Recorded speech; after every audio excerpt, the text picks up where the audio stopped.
got an all new, the RCWR show dropping for Wednesday night of December 11, 2019. What is going on, guys? Loaded episode we got tonight.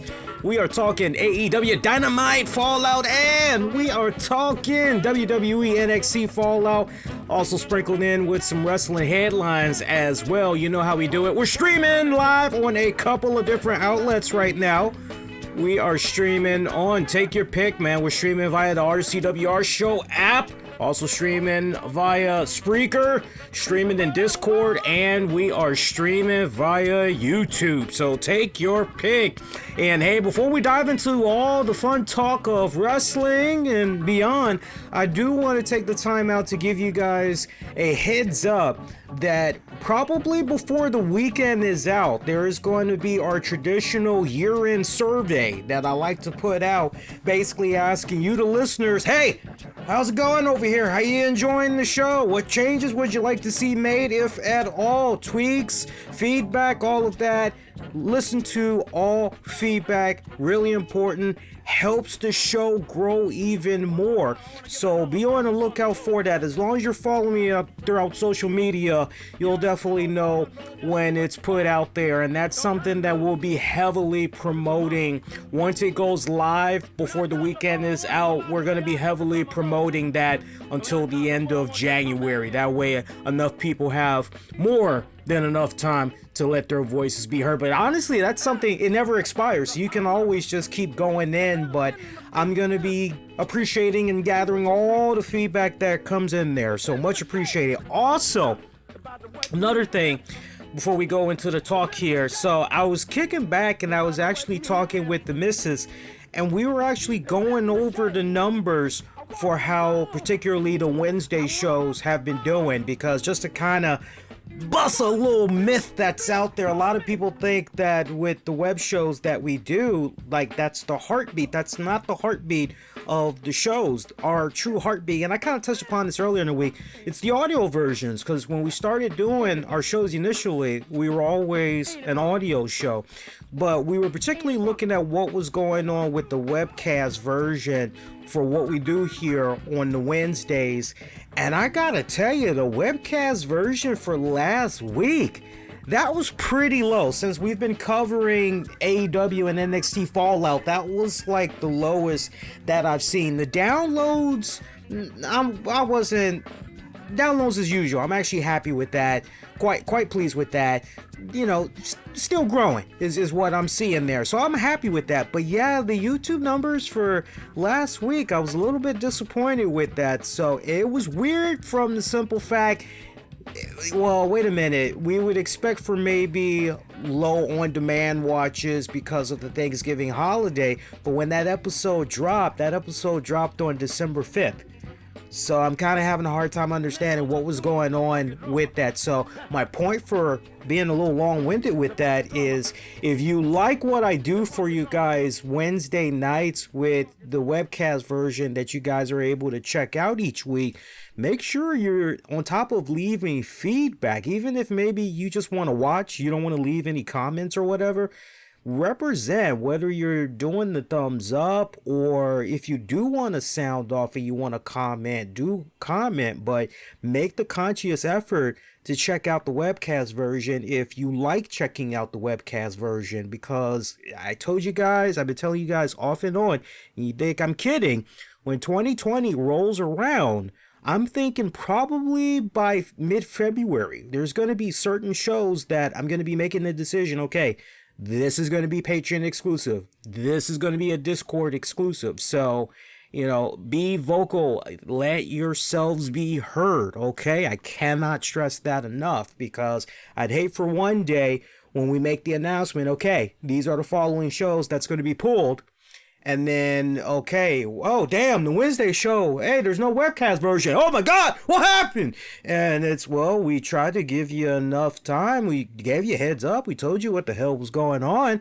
And, you know, you show up and there's no longer, everything will be Discord. So if you haven't signed up for the Discord, do sign up for the Discord, because there's going to be a lot of content. I can tell you, we're going to be doing some exclusive stuff on the Discord. So kind of FYI, keep that in the back of your mind there. So, You guys gotta forgive me. I would say the last 25 minutes of AEW and NXT, I missed. And I kind of had it playing in the background, but my girl came home late for work, so I was actually lost in conversating with her and showing her the numbers, what was going on with the webcast version and everything. So it's a little bit I'm in the dark about. I kind of have enough to know what had went down. So if anybody wants to fill in the gaps, let me know. But let's talk AEW, man. So AEW Dynamite tonight. They were out there in Texas. Good old Texas. I gotta tell you, looking at both shows, and I think it's so funny because when I comment on certain things that's happening on the shows on social media, and if you guys ever want to interact with me while these shows are on, and you got Twitter, just hop on Twitter, look me up. I don't mind interacting, but usually when I'm posting, I'm just giving random thoughts because I'm actually watching both shows. And I think it's so funny when certain people will hit me up. And look, if anybody wants to take this the wrong way, you want to look at it as me throwing shade your way, it's nothing personal. It's just you should know by now that if you interact with me on social media, what you post to me is liable to be brought up on the show. So you're kind of interacting with me at your own risk, right? But I was watching both shows and their opening segments I had enjoyed. AEW basically had Moxley, who was in a squash match. I didn't even catch the name of the guy. I'm actually looking in my notes here because I had to actually take additional notes when it was okay. So who's this guy John Moxley is facing? Because he gets the full entrance and everything.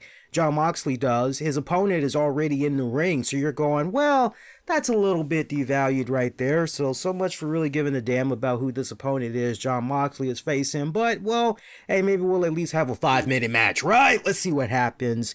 Nah, it was barely a 20-second match. Barely a 20-second match, if even that. He faced a guy by the name of Alex Reynolds. And pretty much it was knee strike, dirty deeds, 1, 2, 3. That pretty much was it. So you're going, okay, well, that was nice. Meanwhile, over on NXT, their opener, they basically had Angel Garza taking on Lio Rush for the Cruiserweight Championship. So I'm looking at both, but then I definitely stayed with AEW to see what else was going on because you guys know me by now. I like to check out both shows. And I gave compliments to the Cruiserweight Championship match. And we'll talk more about NXT later on. I just want to really stay on the talk of AEW. But one person had said to me on Twitter, and I'm kind of paraphrasing here, yeah, what I saw over on the other show, man, I threw the towel on them. That's why I changed the channel, man. And it's kind of like, to each its own. I'm like this. For me, I can't be that narrow-minded. I just can't. Sometimes not every single opener of your wrestling show needs to be a pay-per-view quality, a WrestleMania type of feel. Sometimes you got to go in with a little bit of a softball, and then other times you kind of have to have the crowd be, okay, they're kind of hot, they got this energy. Sometimes you got to give them something kind of nice there, whet their appetites a little bit, build them up, and then bring them back down a little bit, bring them back up again, and then bring it back down a little bit more. Sometimes you gotta do it back and forth like that. Not every single match can be a, oh my god, you can't just do that, right? So I just thought that was kind of funny, the comment that he sent my way, because I'm going, okay, so if you decided that what you had saw with AEW's opener was going to, in your mind, have you tune out of AEW for the rest of the night, and as a result, NXT won because of that one opening segment, I'm sorry, that's not a good way to operate. To each its own, but that's not a good way to operate. That's almost kind of like walking out on a movie because the opening credits, maybe there's something about the credits that's just too slow for you. You don't like the pace or whatever, and you're like, I want my money back. And come on, man, can you at least make it through the first 25, 30 minutes before you just throw in the towel? Like, seriously. But yeah, that was a pretty much a squash match that Jon Moxley had against Alex Reynolds. From there, Chris Jericho in the Inner Circle, they had arrived. And Chris Jericho was very complimentary of Jon Moxley. He said to him, hey man, hey, hear me out. You and me, we've had our ups and downs. We've had our battles. You know, there used to be a time, I remember when you and me had crossed paths, you were still trying to find yourself. And I love how he mocked him with his whole leather jacket and Kurt Cobain haircut. I'm going, yeah, I remember that version of Jon Moxley that was running around. And Jericho says to him, you needed guidance. And I was there, right timing, right place. I was able to take you under my wing and I was able to help you out. And I was able to get you the help that you needed. And you and me got into one hell of a rivalry as a result. I didn't like you. Yet you were a son of a bitch as far as I was concerned. And so what was really cool about the promo, on top of everything that Jericho laid out to Moxley in those few seconds, he also talked about how, hey, you were in a position recently in your life. You were at a crossroads where, once again, you needed direction. You needed a little bit of help. And I was right there for you. I got you out of those troubled waters. I got you over those hills. And here you are now in AEW. And Jericho, and I don't think a lot of people are really going to be giving him the props for how he laid that out tonight. But it's promos like what Jericho laid down tonight why I have so much respect for him and his contributions to the sport of professional wrestling and sports entertainment. Because what's the number one thing that I've talked about on this show that I really felt was a pet peeve that AEW kept doing time and time again? Some of my colleagues have said the same thing as well, which was, man, can AEW stop referring to the WWE? Stop name dropping them, all that crap. Just stop. Carve out your own identity. Do what you need to do. You've already got the fan base. There's really no need for you to take your shots at them. You know, let your talents get in the ring. Let them do what they do best, and let the fans, your fans that's invested in your product right now, speak on your behalf. They can do all the work for you if you'll let them. You just got to work with them, right? But stop doing the WWE references. There's no reason for you to pull a page out of TNA's book. And every single time, you guys know this, back in the old days of TNA under Dixie Carter, you would see former WWE talents that would pop up. Oh my God, it's so-and-so. Oh, and they would always give the infamous why I left that other company. They would always name drop them. Tenay or whoever was doing the commentating would drop it and all that. And you're going, God, enough with the name drops. Can we stop with the name drops and just go out there and have at it? And Jericho's promo was brilliant tonight from the standpoint of, without even mentioning WWE's name, you knew exactly what he was talking about as he was talking to Moxley. So I love how that was laid out. Other cats, younger folks on that roster for AEW, they could learn a thing or two from what Jericho put out there tonight. That is how you do it. And long story short, with Jericho talking to Moxley, you kind of picked up the vibe. Okay, so what's this really about? Kind of feels like Jericho is maybe trying to weasel his way out of facing eventually Moxley for that AEW World Heavyweight Championship. Well, if you kind of got that vibe and you didn't watch Dynamite, that's exactly the card that Jericho was trying to play tonight, and gave him a Inner Circle t-shirt and all, and was even oh so gracious to give Moxley time to think it over. Wanted him to enjoy the holidays with his family and his beautiful wife, and that basically, hey, after a couple of weeks, you've had time to marinate on it. Marinate is my word, by the way. You know, we made a shirt out of that. Marinate on this, Lee Sanders. You can check it out. I got a store for that and more. But Moxley basically, yeah, you know, just think it over and think carefully, think wisely, and I'll get back to you and you can let me know your decision there. So that pretty much was it for Jericho and Moxley Interesting segment. Moxley, for the hell of it, looked as though, hey, he's giving me something pretty tight here, pretty good to consider. He looked like he was pondering very, very, very, very well. Go to our next match. The Butcher, the Blade, and the Bunny. Bunny's in action. The Butcher and the Blade taking on Cody and QT Marshall. Now, I talked about this over the course of the past couple of weeks, and I was very critical on, I want to say it was last week's show where the Bunny, the Blade, and the Butcher made their first appearance. No, that was 2 weeks ago. It was 2 weeks ago. Forgive me.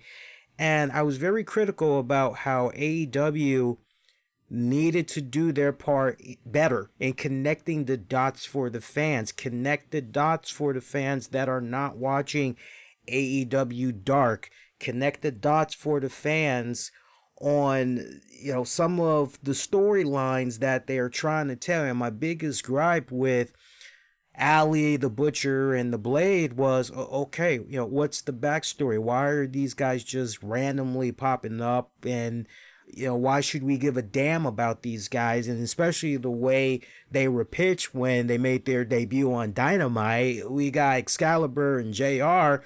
Oh, it's the Bunny, the Butcher, the Blade. Like, okay, so, and? Like, why should we be, right? And they were doing it in such a way where, hey, that's awesome. I've got the TV playing in the background here. Hey, for those of you that got Investigation Discovery, just a quick sidebar here. If you guys are fans of, or were fans of John Walsh's new series, In Pursuit, him and his son are doing their thing on that show. They're coming back for a second season.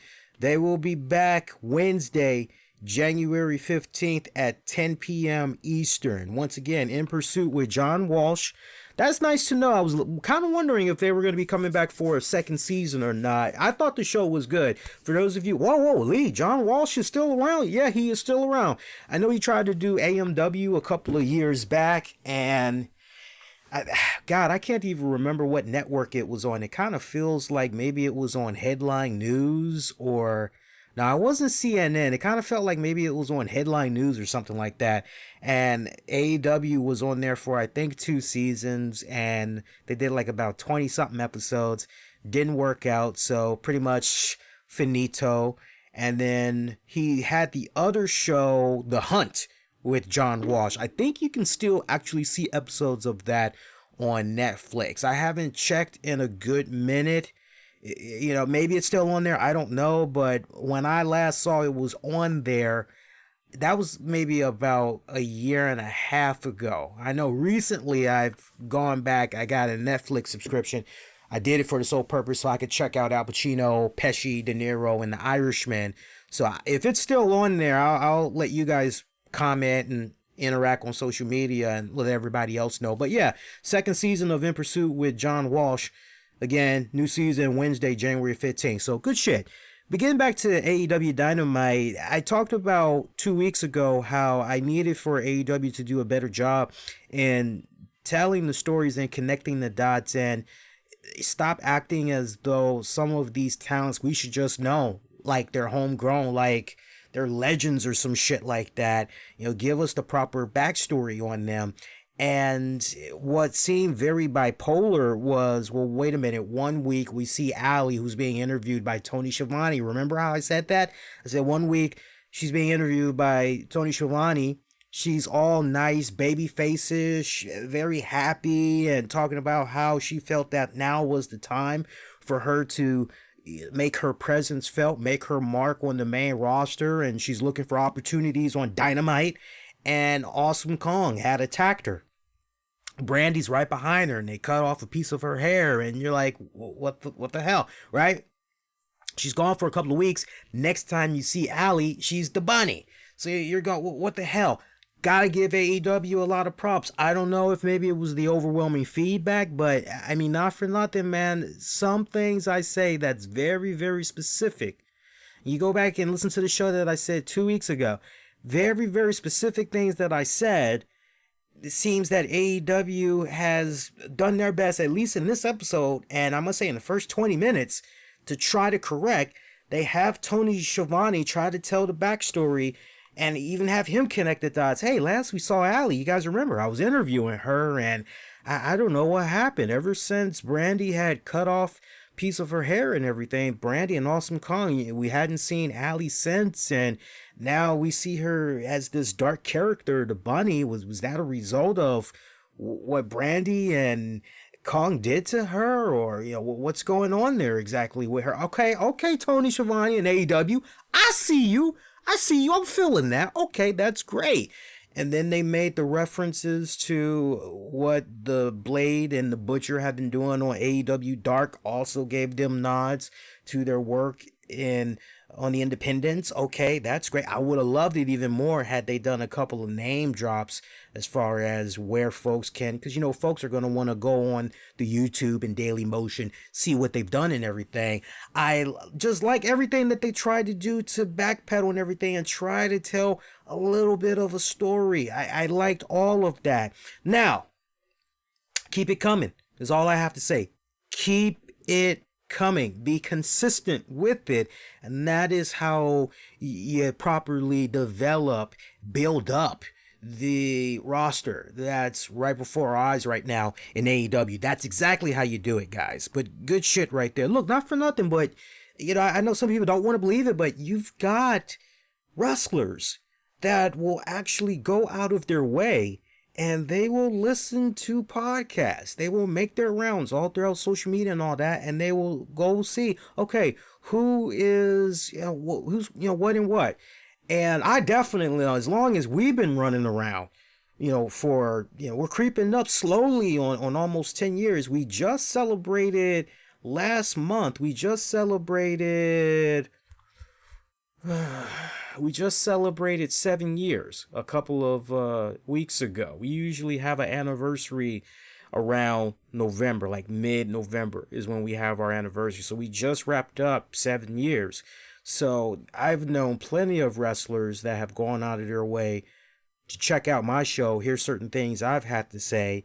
And then some have actually privately, either direct messaged me on Twitter or sent me an email, and either they gave me a piece of their mind, and of course it's discreet. You ain't gonna never see your boy. Oh my God, I got an email from. You're never gonna see me do that. I don't gush like some people. I don't do that. It's like, okay, all right, I can keep a secret. I can be on the low. No problem. No fucking problem.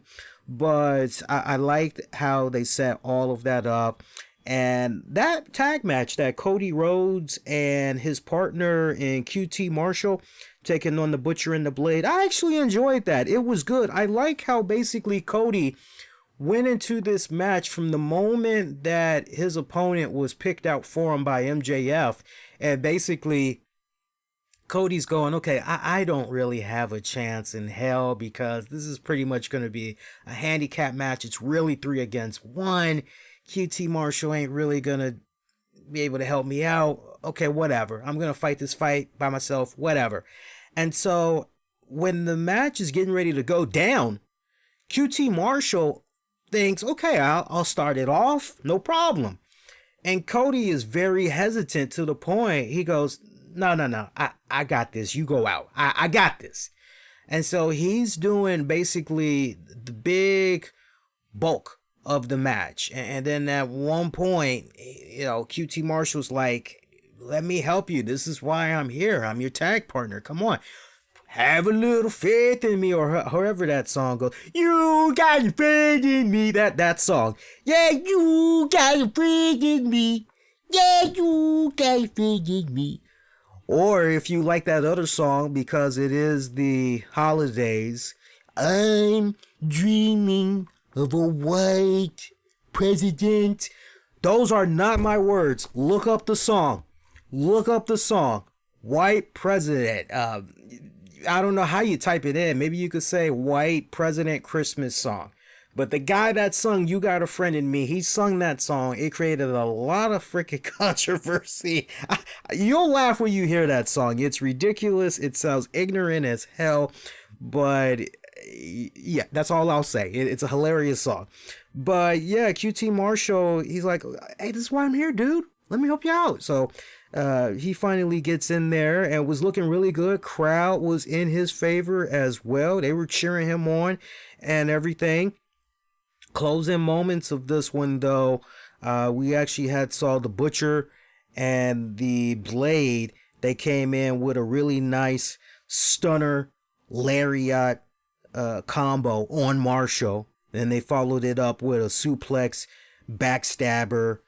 They did some nice divide and conquer there and taking Cody out of the equation and getting the one up on QT Marshall. Butcher and the Blade having their first victory there as far as a tag match goes on AEW. This is in the books now. This is their first official win on Dynamite.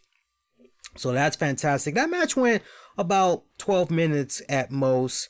And afterwards, we I'm trying to think how it went down because they were getting ready to take a commercial break. If I remember it right, they went to commercial, but it was split screen.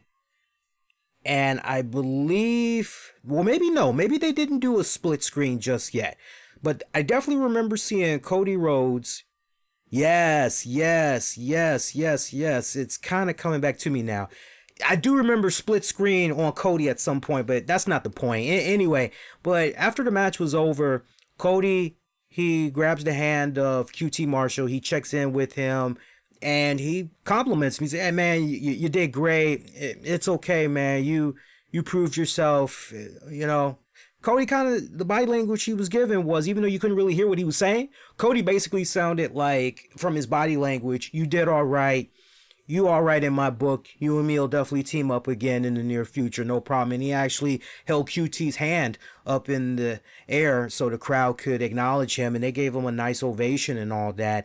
And yeah, that was when they did picture in picture during a commercial break. Before that, as the Butcher, the Blade, and the Babe were celebrating their win and they were making their way up the ramp, Darby Allin had actually rushed down there, just shoulder bumped the hell out of the Butcher and the Blade, and he went charging right at Cody. And Cody, outside of the ring, he is just worn out, beaten up, trying to lick his wounds. He's looking up at Darby. Darby's looking at him. You're thinking, uh-oh, is this about to be a beatdown? What's going on here? And Darby extends his hand to Cody. Cody takes it. Darby picks him up, and they just give each other a stare down as Darby gives him a nice, firm handshake. And the message that you could take from that basically is, hey, Cody, you thought that you didn't have a friend. You thought that nobody in the back would want to team up with you, that you didn't have an ally, right? Which is kind of hard to believe because you're going, well, what's up with the Bucks? We know the Bucks, those are his boys, but then you can make the argument, well, they're a little preoccupied right now. Well, what about Dustin? Dustin is kind of, well, to a certain degree, Dustin is a little bit preoccupied. To a degree, he's a little bit preoccupied. But in this case, just stay with it. We're going with Darby Allin.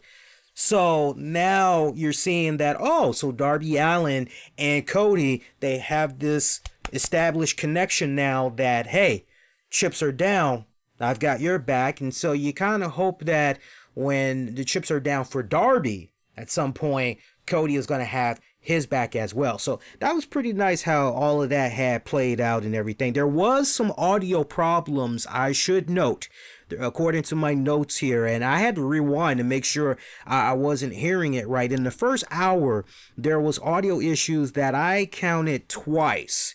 And if you guys counted any more audio issues during Dynamite, sound off and comment. Let me and everybody else know how your experience was. I know last week people were talking about how they were having audio issues. I did not have any type of audio issues whatsoever with regards to Dynamite from last week. So if you didn't hear me talk about audio issues, as it was almost unanimous for people that watched Dynamite last week, that's why I didn't bring it up last week, because I didn't have any issues. And I actually, that's the thing, I don't go on social media and look through the hashtags to see what all people are saying. I don't do that. I usually will just I'll look at my immediate people I'm following to see what they're saying about Dynamite and all that, and then I'll put in my 2 cents. That's usually how I do it. I don't know, maybe I'll start doing the hashtag a little bit more and just kind of get a gauge on what people are saying and everything and kind of go from there. But there was 2 audio issues that I noticed, and the first audio issue had came about during that matchup. And if I'm looking at this right, the audio issue, it was coming in and out, and at one point there was about a few seconds of silence. So, but like I said, it happened twice during the first hour. Second hour seemed like there was no issues whatsoever. I would say it was probably about 40 minutes apart from each other that the 2 audio incidents had occurred that I'm aware of and everything. So, after we pretty much get done with our commercial break, we come back. MJF, he and Wardlow, they make their presence felt, and MJF grabs a microphone and he is talking to the crowd. There is a particular, I guess the guy was either a bouncer or maybe he was part of the production crew. I have no idea, but he asked this guy to come into the ring. And he says, hey, I remember when I was doing my Crossroads last week, you had this smug look on your face. You actually were laughing. Kind of seemed like you were having a jolly old time making fun of how I was doing it there, huh? And the guy's basically body language, hey, it wasn't like that at all. So MJF tells him, hey, okay, hey, it was just a big misunderstanding. That's cool. That's cool. Tell you what, you kiss my ring. And all is forgiven. So the dude kisses his ring. MJF is, haha, yeah, all right. And he turns around. Wardlow's blocking him as the guy is like, hey, man, I don't want any trouble. Come on now. MJF hits him from behind, drops him with the Crossroads. That pretty much lays him out. MJF gets on the microphone and he starts going over Cody's business proposal from last week. And MJF, by the way, and I'm still disappointed, just following up on what I had said last week, never do that again, AEW, please. You've got one of the best talkers in your company right now with MJF. And the promo that he had cut last week revealing, or, was it 2 weeks ago? Last week or 2 weeks? I think it was last week, where he revealed that it was him that was behind what the Butcher, the Blade, and the Babe, I keep calling her the Babe, the Bunny. Sorry, but she is the Babe. Maybe we got the wrong B's in there. And I just remembered I called her the Babe earlier, so forgive me, the Bunny, right? But he had that great promo, but we didn't see that promo on Dynamite because we saw it on social media, and it's, nah, man, you don't waste a good joint like that. And if that means you need to cut the Librarian and Peter Avalon in replace of a MJF promo, well, god damn it, I'll take the MJF promo any day of the week. Nothing personal against Leva Bates. I love her. She's fucking tremendous. Just don't particularly care for Peter Avalon. Anything to do with them. I just don't particularly care for them. And honestly, the Leva Bates I want to see in AEW is the Leva Bates that we have grown to come to know and love, that's been traveling all up and down on the independents. I want to see the Leva Bates that every single week you just don't know what character she's going to dress up as, because when you think Leva Bates, the first thing you think of is, hey, she's that cosplay wrestler.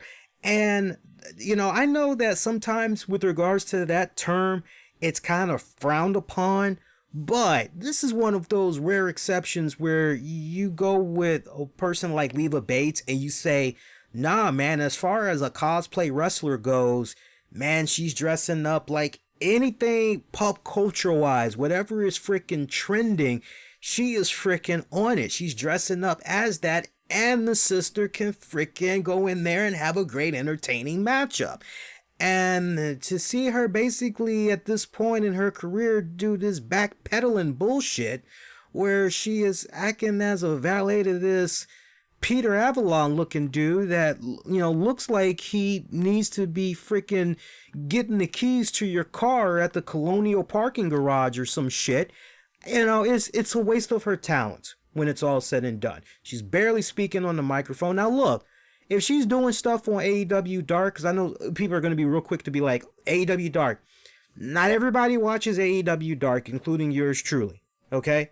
So, if she's doing magical, awesome, cool things on there, that's fantastic. But as far as I'm concerned, when it counts the most, you're trying to make the best impression on your fans and build up the brand awareness and everything, you got to do what you can in that 2-hour time frame. So as it stands right now, and I'm a hardcore Leva Bates fan, I love that woman tremendously, but until you start putting her in that type of a position that I'm talking about, yeah, man, give me a promo from MJF any day of the week and I'm good with that. MJF going over Cody's offers to have that match go down between he and him. And he said, I don't care for your crap. I don't want your crap, your watch, your shoes, your socks, your coat. I don't care for that crap. I don't need that crap. Your money, I got all the money in the world. So, nah, I don't need that. You want to talk about fake? You called my scarf fake? Yeah, you had the people going along with that. Said my scarf was fake. You also had said that I was fake me out Chris Jericho there, right? Okay, well, if you want to talk about fake, let's talk about fake. Your hair color. It's platinum blonde. It looks like a cat pissed on it. I was actually having a drink and I actually spit some of that out. I was laughing my ass off looking at that. I just thinking about what he said. I just laughed my ass off. That was a good spot. And then he made fun of Cody's teeth, saying that, and this one probably went over people's heads going, wait, who the hell is he talking about? He referenced that Cody's teeth reminds him of the actor Gary Busey. And for those of you that don't know Gary Busey and you're a much younger fan, Gary Busey back in his day, he was one hell of a damn actor. I mean, for those of you that want to do a Google search, so Gary, you got that part right. Busey, you spell that B-U-S-E-Y. Back in the day, he was one hell of an actor. Him and a lot of people used to get him and Nick Nolte mixed up sometimes because they did kind of look like brothers to a certain degree. The only difference was Gary Busey, his teeth, they were nice and pretty. Still are pretty to this day. Nice, pretty white teeth, but they're big. They're like freaking choppers or whatever. And he had a really good decorated career. I would say really in the late 70s is when Gary Busey really started to kind of come on the rise. Films like Under Siege, The Firm, Carried Away, Lost Highman. He also did some television stuff as well. I know he did Entourage. He appeared on Walker, Texas Ranger, starring Chuck Norris. But he's had a pretty decorated career. I also remember him. One of my favorite movies that he was in, I liked him in Stephen King's Silver Bullet. I loved him in that movie. And if you want to get a somewhat of a good idea of his acting chops and all that, I would honestly say you can kind of maybe start there to a certain degree. And the story for Silver Bullet, for those of you that don't know, Gary Busey plays this recovering alcoholic, if you want to call it that, because he was married and things didn't go right. You're kind of led to the impression that it was mainly because of his drinking problems, right? And so there's this one summer where he comes up, and I think, you guys correct me if I'm wrong, but I think the plot for Silver Bullet, I think the kid is either his nephew or his son. I always forget. It's rare I've seen the movie. I've seen it to date twice. And conveniently, both times I've seen the movie, I saw it while I was out of town and I was doing something like with regards to a conference or something. But check it out. You guys won't be disappointed. But that's really where I remember him from the most, because I liked his acting in that and I was kind of like a fan of his ever since. So yeah, he made fun of him, did the Gary Busey reference, saying his teeth were so damn big. it'd be an easy landing pad for a helicopter and all that. And it was like, yeah, you probably don't like some of the things that I'm saying about you, Cody, but guess what? Yeah, what are you gonna do? You gonna fire me? Yeah, you could talk to Tony Khan and you could see about firing me, but guess what? That's not gonna happen. It's not gonna happen because you want a piece of me so bad. These fans want to see you and me get it on. So I tell you what, man, Cody, guess what? You and me, we're on. So as far as when that's gonna be going down, who knows? Maybe it's going to play out on an episode of Dynamite in a couple of weeks, or maybe it's going to happen at their upcoming pay-per-view, which we did find out about tonight. Tell you a little bit more about that in a hot second. Let's keep it going, keep it rolling here. We had Big Swole in action. Big Swole, and she won. This was her AEW debut. She defeated Emi Sakura. You know, not too bad of a matchup. It really kind of felt like they were really feeling each other out. It felt more choreographed than, and you guys will know exactly what I'm talking about when you go back and look at this match. When I say choreographed, I don't want people to smirk and say, well, you know, pro wrestling. No. You know how when you look at some matches, no matter what type of style it is, be it technical, brawling, whatever, you know how usually everything is very fluid in what you're watching play before your eyes. Right down to the point you can see a little bit of chain wrestling to a certain degree in some aspects. But it's all the moves that they're doing on each other, it's all very fluid, right? This was one of those matches where it wasn't as fluid and it felt off. It fell off. I don't know if it's a case where maybe these two were really trying to fill each other out. And I don't know. I really can't put my finger on it. But looking back on the match now, I wasn't that impressed. And I've seen enough of both of these women and what they've done for other promotions. I know what they're capable of, right? And that's what made looking at this match kind of, it was a little rough to watch. And in some areas, there weren't any botches or anything like that. It was just, okay, you know. But Big Swole, the important thing we got to take out of this, Big Swole, she was victorious. And I think that was something that, and I got to tell you something, the fans ripped AEW a new you-know-what last week because, man, you go on, particularly Twitter, and fans were just left and right talking about, man, I don't care about these Japanese wrestlers. You know, I can't connect. And I know that sounds very ignorant. You know, when you first hear that, you're going, whoa. But you have fans that are, I don't care about these Japanese wrestlers.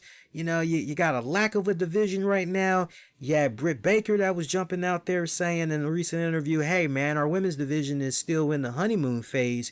It's still in its early baby stages here. We're trying to filter it all out and everything.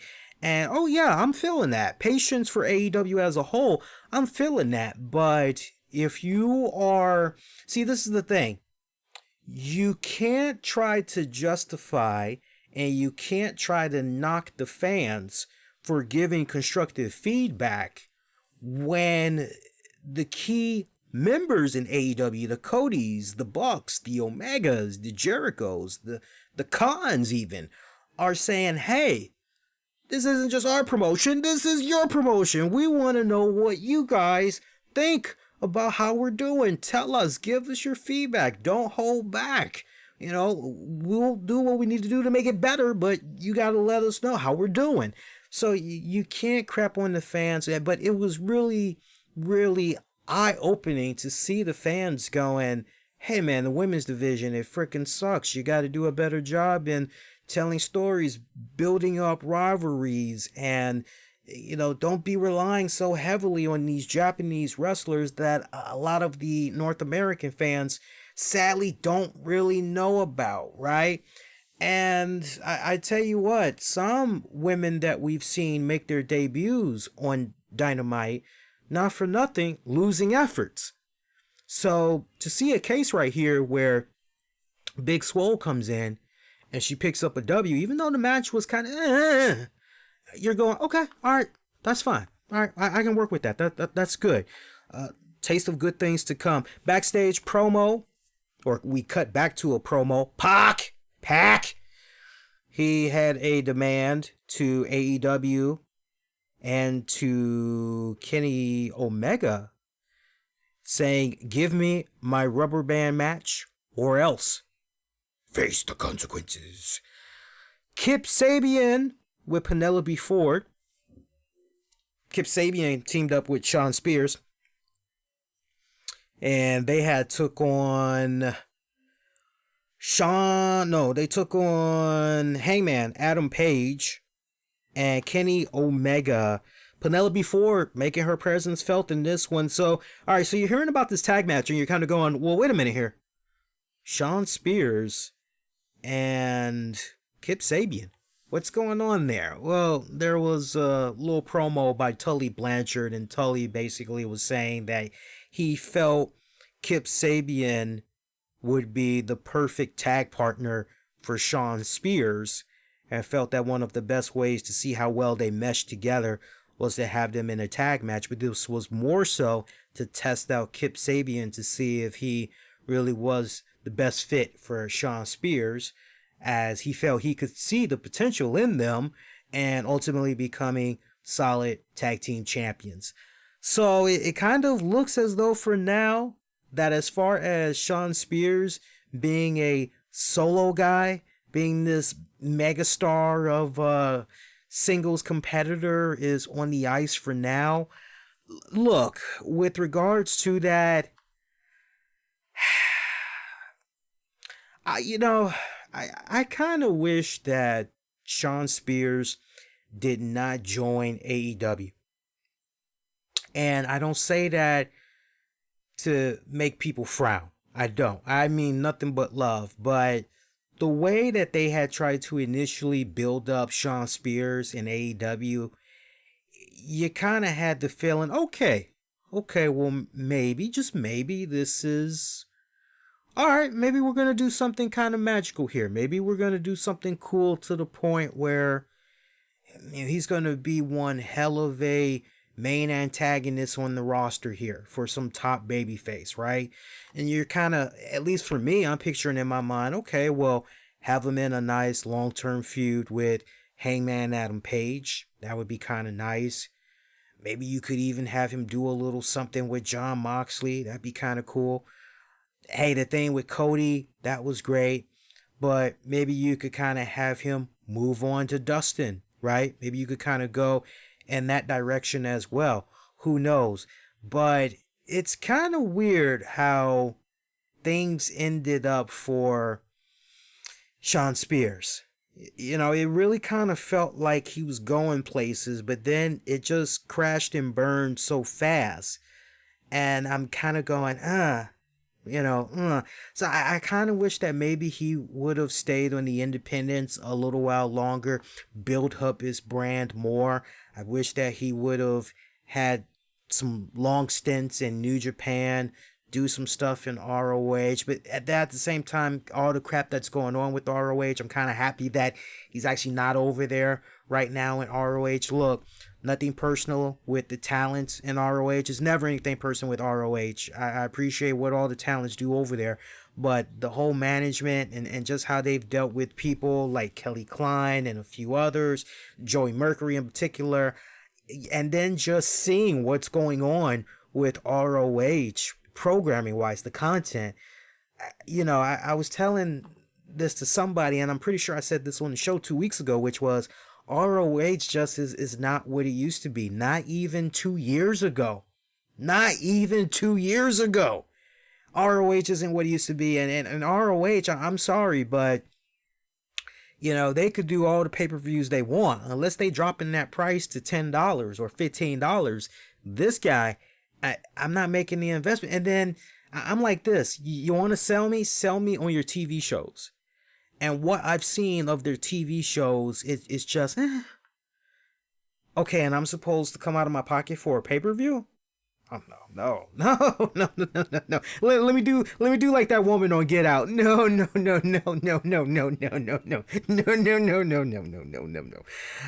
Anyway, So, who won that match, by the way? Kip Sabian and Shawn Spears. Let me look at my notes here. I think as far as who won that one, it was...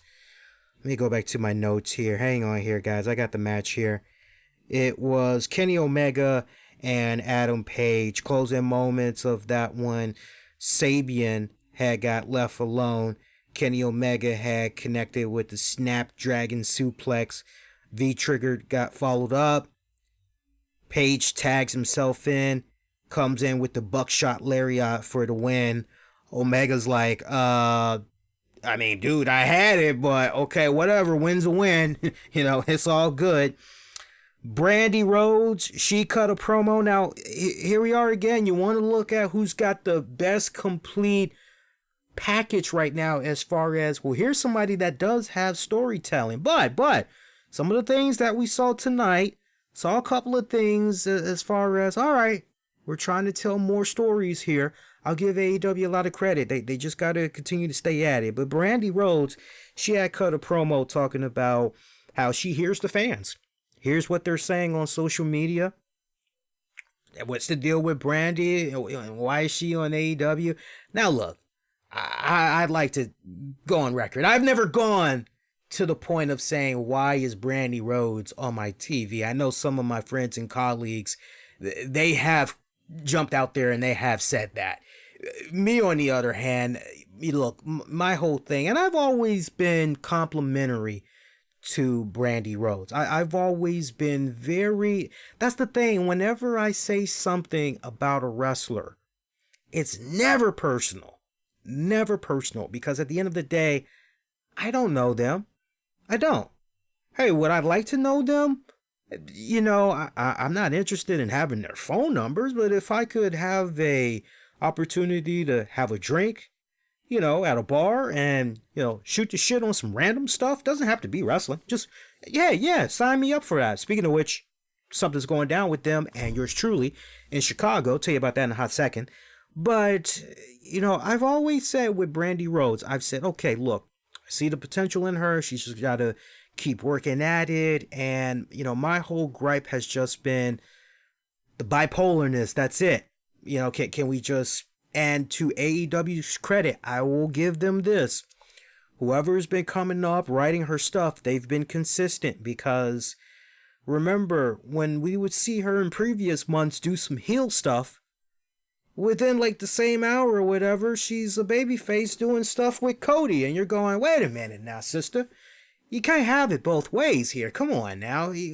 Let's separate you two here. Come on, seriously. So it was refreshing to see her promo where she was cutting on the fans, talking about her, making fun of her and everything. And she basically said AEW needs her. She ran down Britt Baker.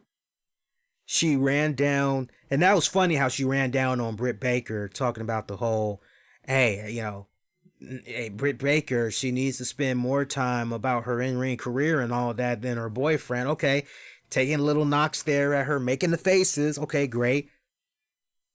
Threw shade at Rio. This is our AEW Women's Champion, right? She weighs so little that you barely notice her. You ain't seen her on TV in a couple of weeks. What's up with that, right? Even kind of took shots at her own husband, right? Saying something along the lines of, hey, look, we've been married for 7 years now. And she said something like, he's a big mark or something like that. So she kind of just brushed past him and everything. She is still having a hard-on for Chris Statlander. She still wants for Statlander to join her new entourage in the Nightmare Collective. And, of course, I just had the girl's name on the tip of my tongue. The girl whose head got shaved last week. She's Melanie Cruz. Melanie Cruz was seen in the background, and there was a new person that was recruited, and he was getting ready to show his face, but Brandy had said, no, not yet. Due time, not right now. So looking at the size of this dude and somewhat of the side profile, I don't know, but I kind of got the vibe that was PCO. Now, if I'm not mistaken, and I'll rely on you veteran Ring of Honor fans to connect the dots, but I could have sworn there was a report that came out earlier this year, a few months ago, maybe in the past 4 6 months, that PCO has signed a new deal with ROH. Now, if I remember it right, you guys let me know, but if there was no news like that put out there, I don't know, just to me, the guy kind of looked like PCO. So I thought that was kind of interesting how he looked. Just a little tiny bit that I saw and everything. It just kind of gave me a PCO vibe. So, and if you guys are not hip to PCO, he is one of the highlights for ROH. I will definitely give him that. He's one of the highlights. I know he's getting older and everything, but the amount of weight that he has put on, brother's been eating really good, man. Look, us big boys got to stick together and everything, but he's got to think longevity.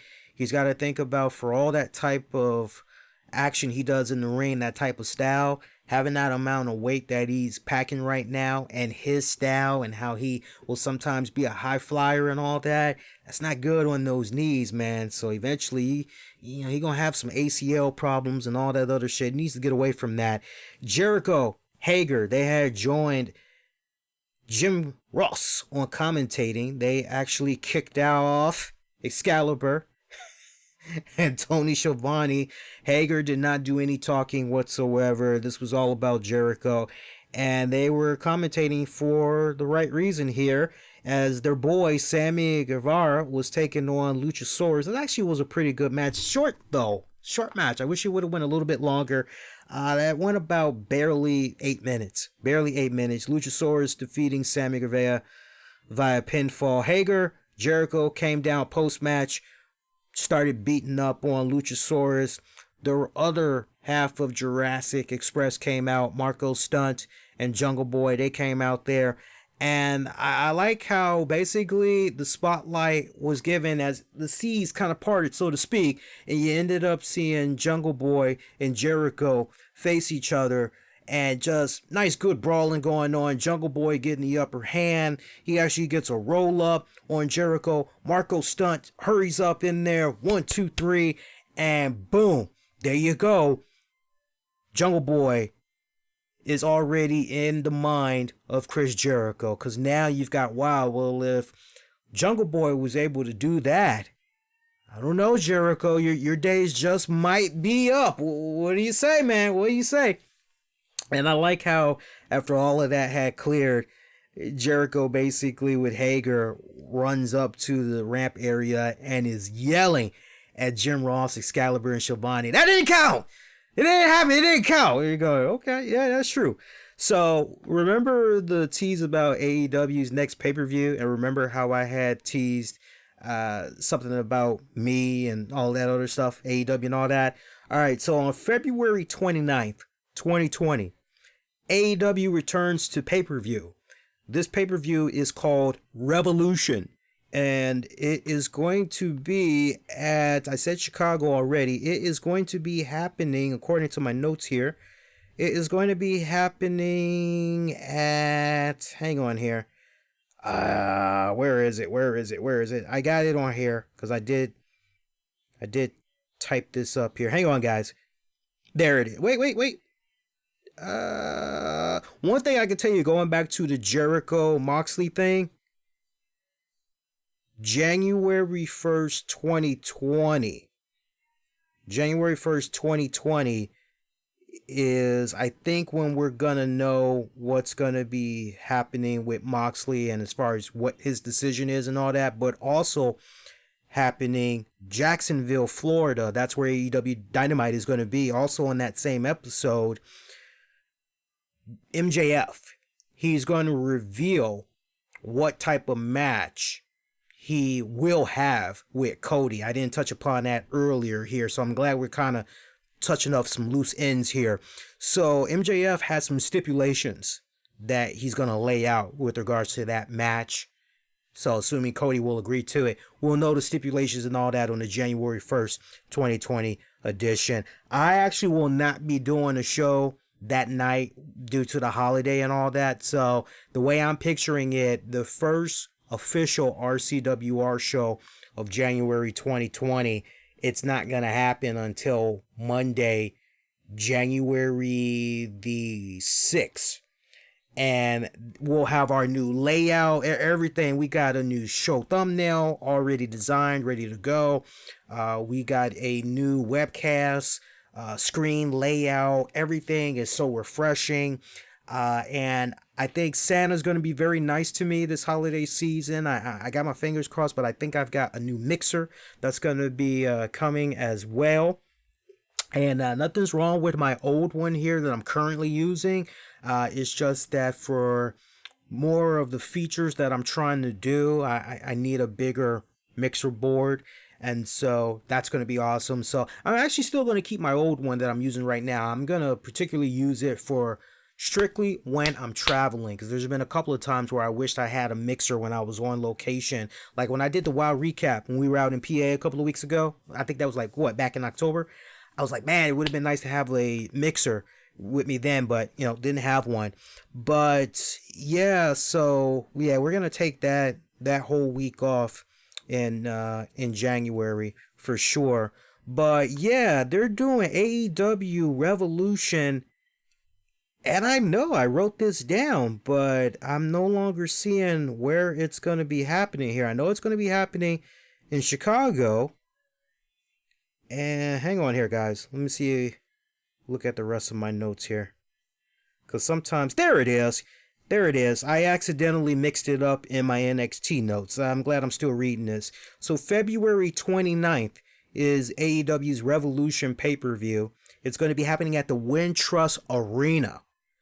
And AEW is going to be a part of C2E2 weekend. And in case you had missed it, the RCWR show with Lee Sanders is going to be hitting the road to return to Chicago once again, as I have been invited to cover the C2E2 event as part of the press media. So I'm actually hoping that I'll be able to get an opportunity to score a couple of interviews with some of the AEW talents and talk to them about these first couple of months of Dynamite now that it's in the books. Also talk about this Revolution pay-per-view event and all that. And I'm still trying to iron out some loose ends. If you're following me on social media, you kind of already know what's going on, so it's not really a secret. But I'm waiting to hear back from my man Julian. But I think it's confirmed. We're just not really sure yet. But there's a panel that is supposed to be happening. And I'm actually supposed to be part of this panel with my good friend Anthony Missionary Thomas from Wrestling Soup, Don Tony from the Don Tony Kevin Castle Show. Who else is going to be there? I know Julian's from his Wrestling Court podcast. He's going to be part of the panel as well. Feels like somebody else is supposed to be part of this panel, and I'm not really sure who is I'm thinking about that I'm missing. But I know we're supposed to be doing this whole panel thing, and what I'm trying to figure out is, okay, is the panel happening? Are we doing it? So hopefully I'll know a little something as it gets closer to the deadline. Julian might already know. He just has been so busy that usually it's kind of hard for me to catch up with him and chat with him and everything. So I'll find out. But regardless, panel or no panel, I'm officially there as part of the press media. So I will be covering it. I'm actually looking forward to that. It's nice to have that nice little bit of a before my wedding. And then May is going to be Awesome Con, and I was actually talking with the missus about Awesome Con, and she said, I don't know, with the wedding like a couple of weeks away, I don't really think we can pull off. So I'm thinking about doing a Awesome Con panel as opposed to just going there as part of the press media. So that's a long ways. That Awesome Con thing, that's a long ways off, but C2E2, that's like literally right around the corner. We got like literally just a handful of weeks to go. So I'm looking forward to that. And yeah, I mean, you guys could definitely, you AEW fans, you guys could definitely let me know that as far as, hey, if you think you could score an interview with this person, you can definitely let me know who you'd like me to try to see if I can chat with, and if they're available, if they're going to be on hand that weekend, I could definitely try to see if I can pull some strings and maybe we can try to see if we can get an interview with them or whatnot. So other than that, your main event match of the night here, that had consisted of your Texas Street Fight. Young Bucks had took on Santana and Ortiz. The winners of this one get to face SCU for the tag titles next week. So this match, huge implications here. Good matchup, running about 15 minutes. Here's where I was really in and out, basically. You know, I saw a little bit of what came about from the Luchasaurus Sammy Guevara match, but really, I missed the big bulk of the Texas Street Fight there. I caught the tail end there. It looked like it was an entertaining matchup, though. It did. Something I'm going to have to try to check out on demand once again. Young Bucks defeating Santana and Ortiz. Yes, once again, the Young Bucks defeating Santana and Ortiz. I don't really know about that. So basically, essentially, we're going to have a face team take on another face team. I'm not really sure I agree with that. Now, what I hope is going to happen next week on Dynamite, I hope that Santana and Ortiz injects themselves into that tag match at some point, maybe particularly when it's looking as though the Young Bucks are possibly going to become tag champions, and then Santana and Ortiz interferes in that, and maybe as a result of that, somehow things are set up in a way where eventually we're going to see a triple threat match between all of these tag teams for the tag titles. And then you have Santana and Ortiz come out with the tag titles that way. Stranger things have happened, I know.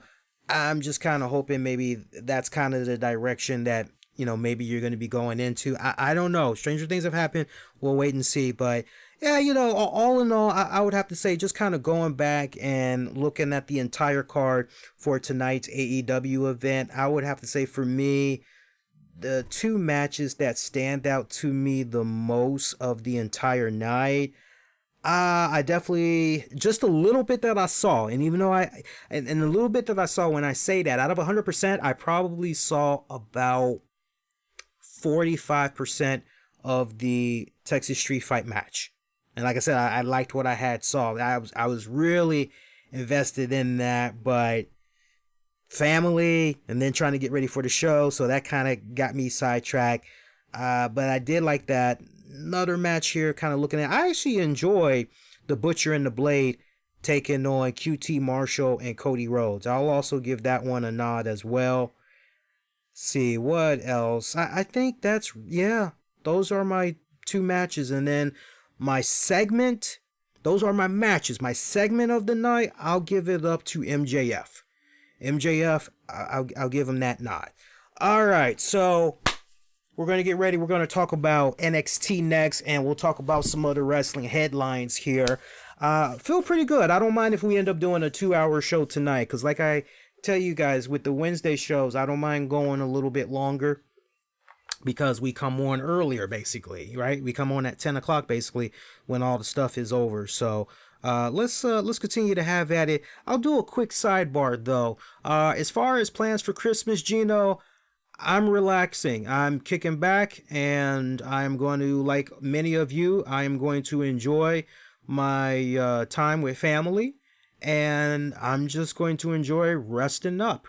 That is it in a nutshell. I mean, like many of you, I'm not doing anything special than, what you guys are normally going to do. I think I'm probably going to make a nice dinner. And usually around Christmas time, I don't like doing turkey. I actually, from Purdue, there is a nice rooster.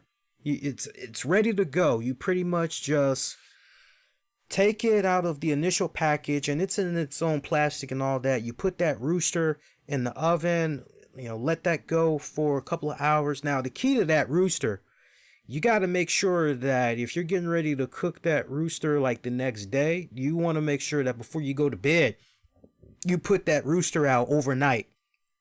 And if your significant other doesn't care, make sure the sink is cleaned out and everything, and put that rooster on a plate, put it in the sink, and then just let it thaw out overnight. That way you don't have to be waiting that long for it to do its thing in the oven, because there is a big difference, and I'm going on and on about that because there's a big difference. You guys will know exactly what I'm talking about. It's from Purdue. It's a rooster. You'll know it when you see it. It's delicious. I love it tremendously. And the big difference is, if you put it in the oven frozen, you're looking at 4 freaking hours. If you do it when it's properly unthawed, then you're looking at 2.5, maybe almost 3 hours, depending on how your oven temperature is, basically, right? So yeah, I usually like making that. Probably have some mashed potatoes, some gravy, maybe a pie, that's it. It's going to be a real small, light Christmas, because like I had said last week, and I'm sorry I had went all long and overkill about it on the last show, but we're doing this Christmas, just this year only, more conservative, since we're trying to get all that money together in a short turnaround for the wedding and the honeymoon and our traveling and all that. So it's going to be a pretty light Christmas and everything. So, but yeah, nothing special whatsoever. And also, what else? Yeah, it's from Purdue, Nate. It's from Purdue. All you gotta do is look up Purdue and look up rooster, and you'll know it when you see it. As a matter of fact, I'm typing it in right now, and it is the Purdue oven ready whole rooster.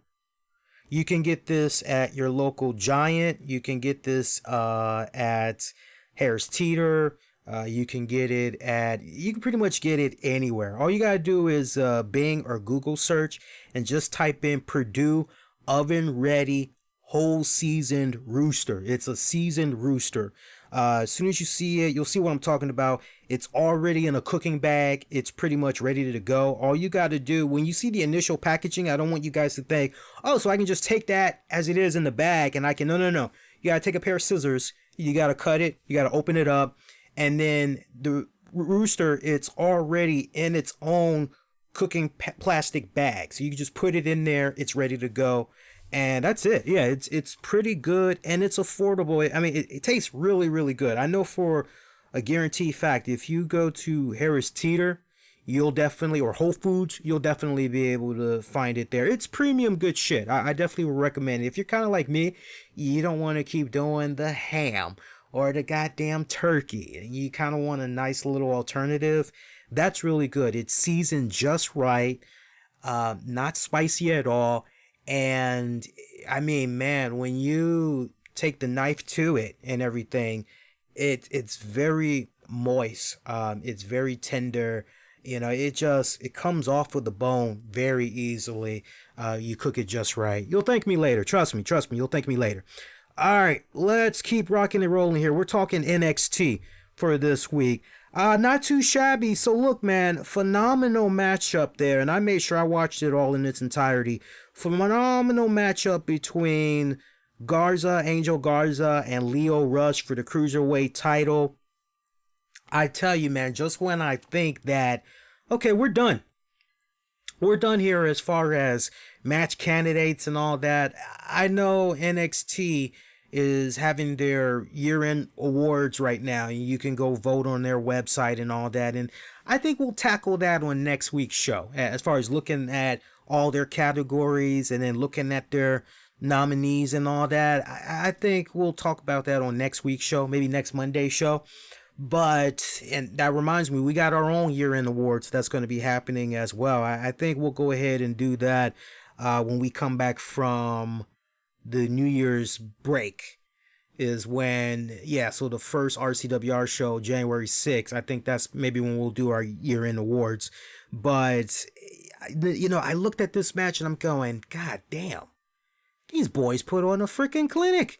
They did good. I was proud of these guys, man. This was a fantastic matchup, and I'm not kidding when I say match of the year candidate. I mean, it really was a match of the year candidate, and so many cool spots in there. I love the spot where Angel Garza had through Lio Rush, and you kind of thought Lio was getting ready to go in between the ropes, but his rear end, like the way he lands on that second middle rope, he basically, all in one take, he sits on it, bounces off of it with his rear end. He sits on that second rope, bounces off of it, and does a stunner to Garza. And you're going, holy shit, like, did he mean that to happen? Was that something that they kept practicing? What the hell? That was an insane six spot. I enjoyed that. So many great moments, but that for me really had stood out the most. And then the finish to that was sick as well. Angel Garza coming in there with the freaking, what do you do? He had the wing clipper. And then you thought the match was going to keep going because Lio kicked out.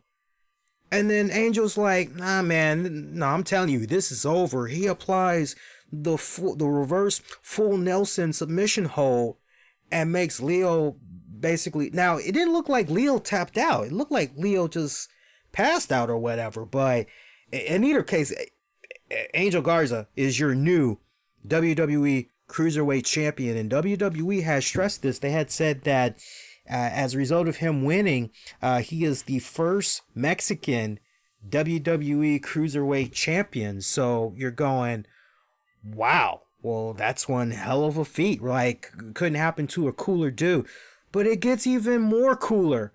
So apparently, during a commercial break, Angel Garza, he talks about, hey, there are some really cool moments that have happened in my entire life. And he named particularly 4 of those, and one of those had to do with his girlfriend. So he brings her into the ring and everything, gets down on one knee, proposes to her, and she says yes. And so, I mean, what a cool fucking moment. What a cool fucking moment right there. So now here's my whole thing. Was that legit, or are we just planting the seeds of what's to become of Lio Rush next? Like, is Lio Rush and Angel Garza done? The reason why I said that, there was one thing that I thought was kind of interesting. Not for nothing. I know that Mauro and them, they're trying to tell a story. And basically, they acknowledged how Lio, he was having some personal problems, dealing with some mental health issues. So he took a sabbatical, and hey, here he is. He's back. He's better than ever, yada, yada, yada. But you're looking at this moment here where Angel is doing his thing with his woman, right? But you're going, well, wait a minute. We had those weeks where Angel Garza was kind of saying things about Leo's family, you know, his woman and all that other shit. And it was the mind games, basically, that Garza was playing. So now that we saw this moment where Garza kind of had a face moment, if you will, okay, how's Lio going to respond to that, right? So I kind of just have in the back of my head, is Lio going to flip it and play the same mind games on Garza that was played on him initially, right? So kind of looking at that, I got Austin in the chat. He's saying that Lio did tap out, but it was one of those slow, I'm about to pass out taps. But Austin is saying that Lio did tap out. So if that's what happened, that's what happened. Like, without a shadow of doubt, we got a new Cruiserweight champion. We all can definitely agree with that. We got a new Cruiserweight champion in Angel Garza. But yeah, that was a great opener of a matchup, definitely. We had Raul Mendoza. Raul Mendoza, short match here. Raul Mendoza had defeated my man, I still call him Trevor Lee, but whatever his first name is, I know his last name is Grimes. Why not just call him Grimes? Why the hell does everybody have to have a first name? Why can't we just go with one name sometime? He looks grimy, right? Just call him Grimes. Raul Mendoza, he defeated Grimes as Mendoza was finally victorious there. And that was actually thanks to Kushida. Kushida was actually doing a little bit of interference there. And hang on a second here, guys. I got some annoying pop-ups that just now decided they wanted to pop up. And I've got a weird... Oh, hang on here. Windows is trying to update. Hang on a second here. We don't want Windows to update right now. Let's reschedule that update. And we'll turn that on. Yes, let's say 2. That's fine. And tomorrow, that was a close one. We were actually a couple of minutes away there from doing a restart. So people that would have been checking out the live webcast, y'all would have been short, but the audio, actually everybody would have been short because we have the audio live as well. Everybody would have been short. So we caught that just in time. But I actually wanted to turn off the notifications because I got some notifications that just kept popping up here. Let's turn that off there. And we should actually be okay now. All right. So yeah, Kushida caused a little bit of interference in there and he jacked the hat of Grimes. So, all right. So kind of see where that's going there with Kushida and Grimes. Look, that should, whenever they get ready to lock up, that should actually be really damn good. I have seen what both of these guys are capable of. I know that's going to be an instant classic. Worlds Collide preview. You know, we got Worlds Collide. That's going to be happening in January. We got a little bit of a teaser as Travis Banks had took on, is it Jackson Riker? I still like to refer to him as Gunner. I just look at him and he's just fucking Gunner. And why does he need a first name? That's another one. Why does he need a first name? Just call him Riker. He just looks like a badass. Just fucking call him Riker. You know, you just look at him and he looks like a Riker or a striker. You know, sorry, Matt Striker, but there can be more than one striker. You know, he looks like one of those type of guys and all that. So, see, according to my notes here, so I didn't really as loosely take that many notes for NXT. NXT has been coming a lot more natural for me. I'm kind of almost getting to that point where, even with regards to AEW, I'm kind of getting at that point where I really don't need to take notes, not unless there's something I really wanted to point out. Travis Banks in an upset over Jason Riker. You know, I mean, really, you can't say anything about that match. It didn't go long enough. The match was barely 3 minutes, man. Basically, closing moments, Riker had turned Banks inside out on a shoulder block. Banks came back with a missile drop kick, did a slice of heaven, connected for the 1, 2, 3. That pretty much was it. So, yeah, what this was really about was, okay, what's your matches of the night? Lio Rush, Angel Garza for the Cruiserweight title. That was definitely the match of the night. Your other match of the night would definitely need to be, I would say, the number 1 contenders match. Finn Balor, Keith Lee, Tommaso Ciampa. So those are really your 2 of the night. Just kind of have that in the back of your mind. But running down the rest of the card here, Dakota Kai got a victory over Mia Yim. This was one that was a bit short, and how short? It was less than 10 minutes, but it showed a lot of promising spots. I love how these 2 girls were just like 2 freaking cats that were basically going at it for the last little spot of drops of milk in that bowl, and they were just, you know, just going at it and shit.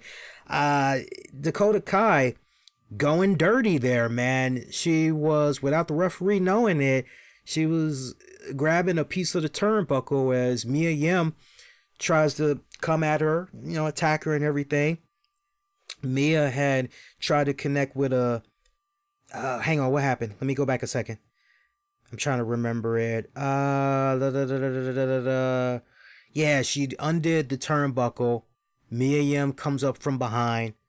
Dakota's attacking her a bit more, pushes Mia into that exposed turnbuckle because you had the metal part that was exposed, and then goes for a quick roll up, gets the 3. That's the upset. So Dakota Kai, she's celebrating and everything. Now at this point, you're kind of wondering, okay, so is Mia Yim out of it? Like, is she out cold? Or is she pulling Brady Bunch? Oh, my nose! Is she pulling one of those moments? What's going on with Mia? Well, we'll find out real quick because Mia Yim pretty much did a goddamn kip up. I mean, my girl Dakota wasn't even out of the damn ring that long. And immediately, Mia just, boom, went in for the attack. They're fighting outside of the ring. Action goes up to the stage ramp area where Mia sends Dakota Kai crashing with a back suplex basically through some tables. And that pretty much was it. So you're going, okay. I don't really know if I had like that whole thing with her head or whatever, her face, just her face in general, hitting that exposed turnbuckle, and okay, we're letting the impression, oh, she's out of it. But to do the immediate kick up afterwards and attack Dakota, now I will give Mia this much of a nod though, and I was really impressed with that. It's the little things that I pay attention to that has me go, okay, that's what I'm talking about. Couple of times as Mia is attacking Dakota all throughout the ring leading up to the stage ramp, and she's getting ready to have her go crashing through the tables, she's checking her face. She's patting her nose, she's checking for blood. I like that. And she's actually at one point she kind of shakes her head a little bit like she's trying to shake off some cobwebs or whatever. So I like the fact that Mia Yim had and I think when it's all said and done, that's the in-ring veteran experience in the Mia Yim that's kicking in there. I don't think most of these younger, newer cats on the roster will think like that, right? And you got to give her a lot of props for, hey, I did just have this spot happen. Let me make sure I'm kind of selling that a little bit. So I give her mad props for selling that. Breezango and the Singh brothers were in action. Tag action here. Short match. Barely 5 minutes. Breezango going over on that one. By the way, I need an update. What happened with the 24/7 title? Because the last thing I can recall, the Singh brothers were the 24/7 champions. And I remember there was one episode where, God, let me see if I remember it right. There was one episode where R-Truth was chasing them for the title, and they unintentionally ran into Eric Rowan's locker room. Eric Rowan had beat the holy crap out of them, and R-Truth looked on. He was like, "Later, dogs!" And he rolled out. He shut the door and everything. The Singh brothers were like, "Truth, help!" So Eric Rowan beats the crap out of them. And I believe that was the last time we saw them on main WWE TV. We didn't see them at the next batch of pay-per-views or next pay-per-view or whatever. So unless something had went down on Starrcade or 205 Live or whatever other show, the last thing I remember seeing, and I pointed this out to you guys if you remember a couple of weeks ago, you had R-Truth that did a run-in on the Iconics as they were doing a WWE Shop special segment. And R-Truth had looked at a 24/7 title that was on display. And remember, the Iconics, they were saying, hey, you can be your own 24/7 champion, and they were hyping it up and everything. And then R-Truth popped up, and he had a crime time moment. He basically had the girls close their eyes. He jacked the title and some other stuff, and that was it. And I said to you guys, I said, remember, the Singh brothers are still the 24/7 champions. What R-Truth has is the WWE Shop version. And nobody else fucking picked up on this. I even said it on social media. Maybe I need to reiterate it again, but I'm the only one that pointed this out. So now we're at this point right now where R-Truth has been running around for the past couple of weeks as your 24/7 champion when he's not your 24/7 champion. So that's kind of weird. What the hell is going on there? I don't get that. I don't get that whatsoever. But it is what it is, but I kind of have a feeling, just kind of following up on what I had said some weeks ago, will the real WWE 24/7 champion please stand up, right? So just kind of have that in the back of your mind there. Bianca Belair had faced Kaden Carter. okay match. Nothing I can really sink my teeth into. This one was about 4 minutes and some change. But the little bit that I had saw, why I am continuing to get pop-ups, I have no idea. I don't have any malware problems or anything, but I keep getting notifications. And normally when I get desktop notifications, I just hit one button and I never see them again. But yeah, I keep getting notifications. So either people keep like hitting me up for something, or I'm not really as up to date as I think on the desktop here. Kind of weird. Anyway, yeah, Bianca Belair, Kayden Carter. Yeah, it was okay. Bianca Belair coming out on top. Let's go to that main event match, man. Number one contender, Finn Balor, Keith Lee, Tommaso Ciampa. This was your meat and potatoes of the night. This was the main event match of the night. Almost running about 20 minutes long. Damn good matchup. Keith Lee, Adam Cole, Finn Balor. I love this one. This one was damn good. Damn good. My hat's off to all three men, especially Keith Lee. Yeah, I like how WWE keeps putting Keith Lee in these positions where, okay, let's see what you can do, big man.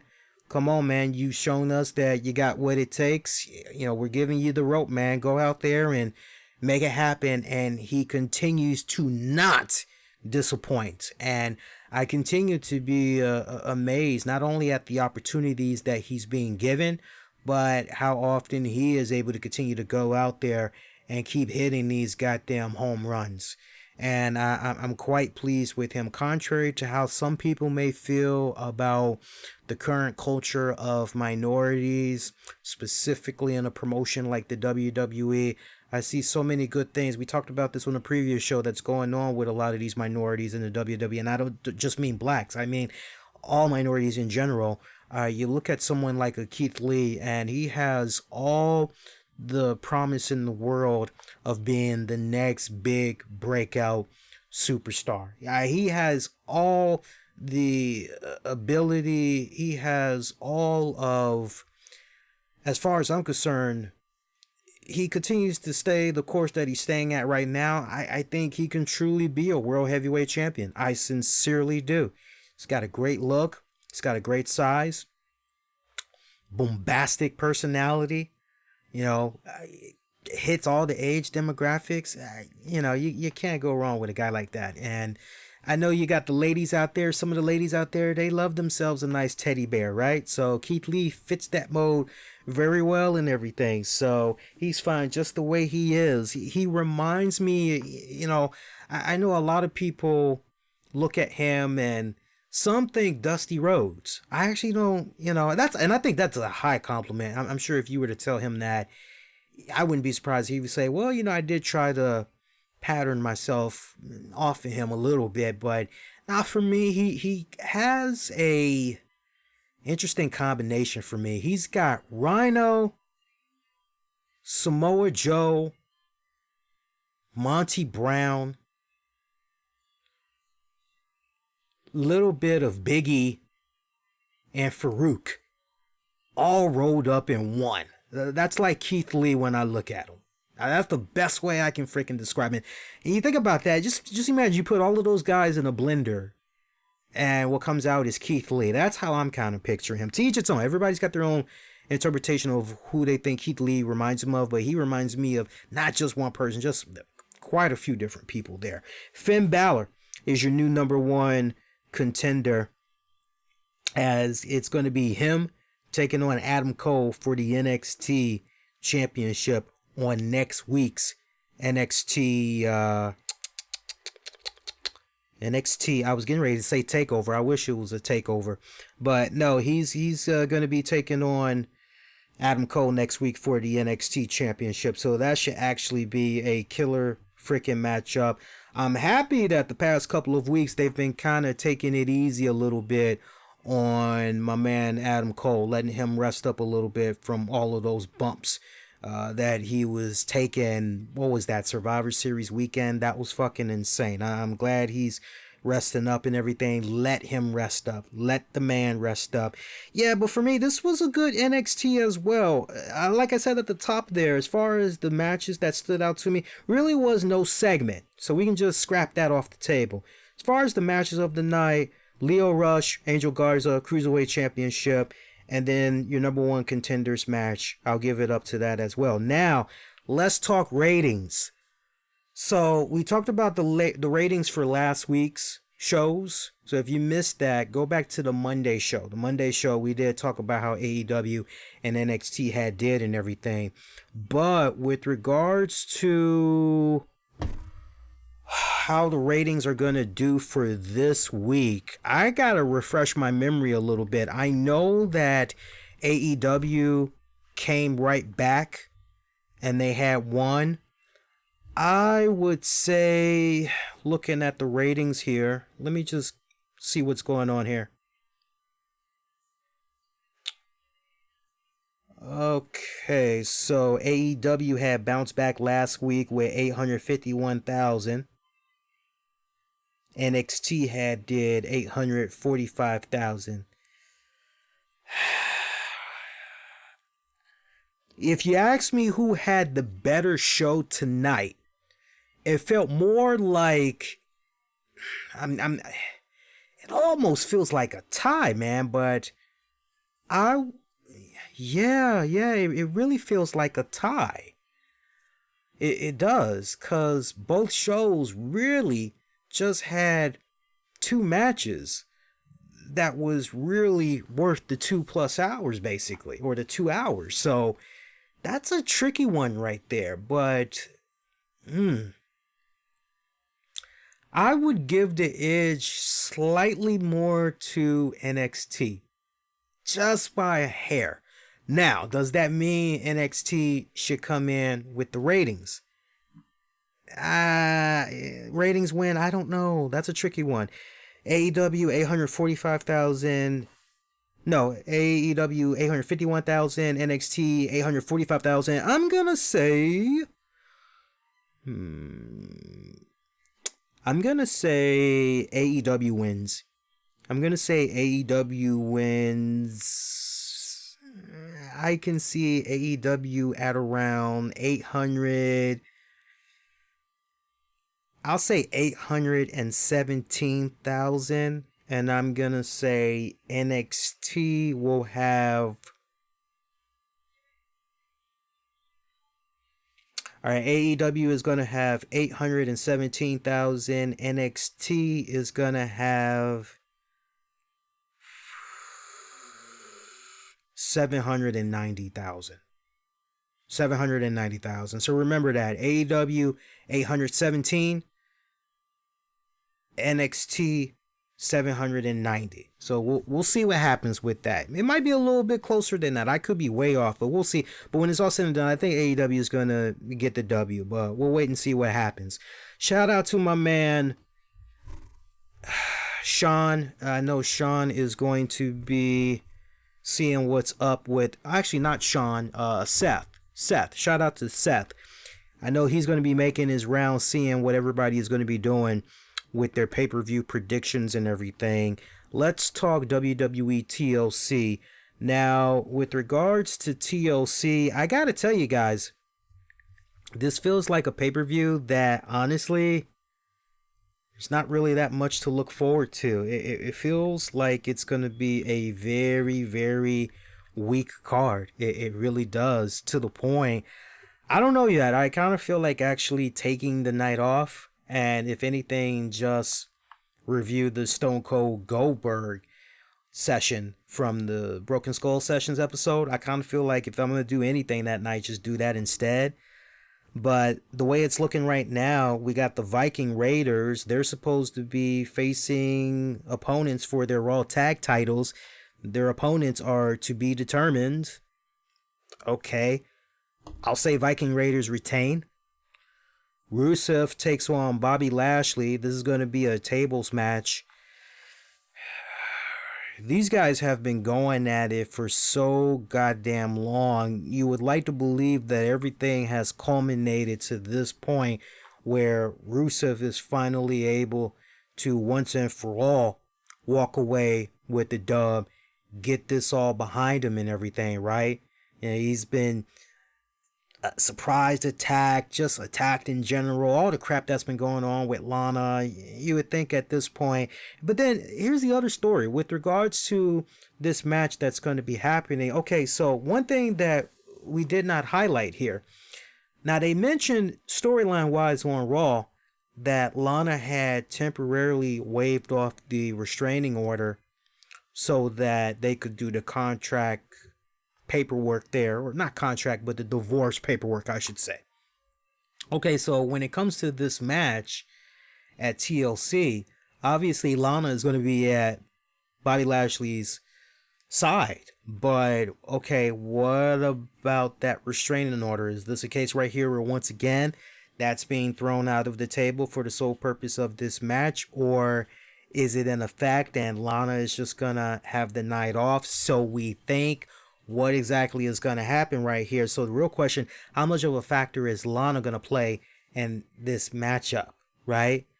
But, this is a very, very interesting development right here. Because on the one hand, it could go either way. Lashley could actually, with Lana's help, come out on top. And it could actually be Rusev. I'm going to go with Rusev. If this isn't his payoff, then when is his payoff coming? Are you really going to stretch it into the Royal Rumble?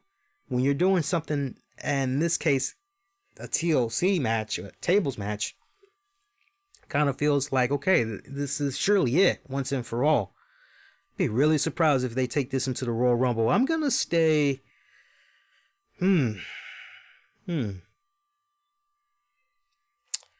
I don't know, man. This is a tricky one. This is a tricky one. Let me see something real quick here. Let's go back to the last pay-per-view here. Hang on a second. So Lashley defeated Rusev by a forfeit. Last man standing match. And then what happened at Survivor Series here? Survivor Series...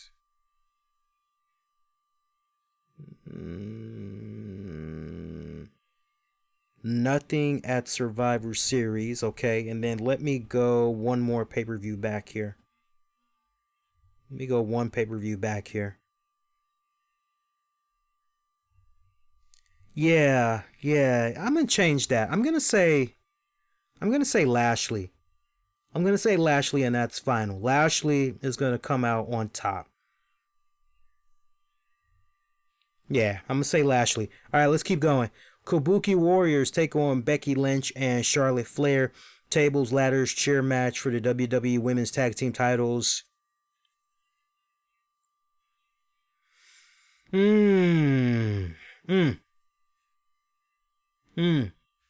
is an interesting one.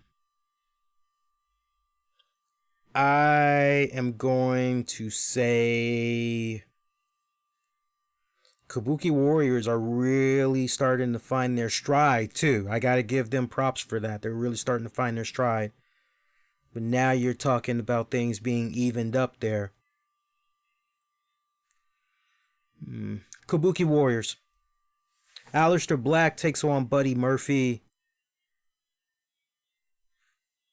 Kick his fucking head off. I got to go with Aleister Black. Bray Wyatt takes on The Miz. It's a... Wait, what the hell? Am I reading this right? Yeah. Wait a minute here.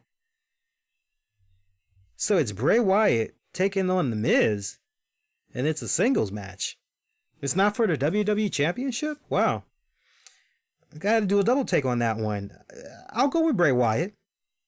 I'm more curious to see how everything is going to be when Bray Wyatt comes out for this match, because, you know, is he going to come out to the Firefly Funhouse entrance? Is he going to come out to that? And most importantly, we know the lights are going to be on and all that, but I'm very curious. What I'm going to be paying attention to is not only things like that, but I'm going to be paying attention to, is Bray going to have a unique offense that's drastically different from the Fiend alter ego? I'm definitely going to be peeping that out as well. You know, is he going to have his own unique finisher, totally distinct from what the Fiend does? So those are the things that I'm going to be looking at as well. But I think it's a smart move on WWE's part for, hey, we need to get away from the red light district with the Fiend, and I think it's a smart move all the way around. Did you guys know, by the way, it's probably sold out by now, but there was a Firefly Funhouse holiday themed pack that had went on sale. I think it was either Monday or Tuesday. It was on sale for $40 on the WWE shop website. I'm not sure if there's still some left, but quantities were limited and everything. Go with our next match here. New Day. Big E, Kofi taking on the Revival for the SmackDown Tag Titles. New Day. Roman Reigns takes on King Corbin. Tables, ladders, chairs match. How much of a factor is Dolph Ziggler going to play in this one? And who was the guy under the ring? That's the other thing I'm kind of wondering there. Sure as hell looked like Shane McMahon, didn't it?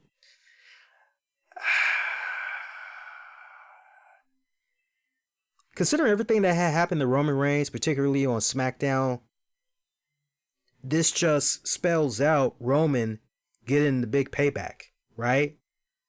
Royal Rumble Season 2.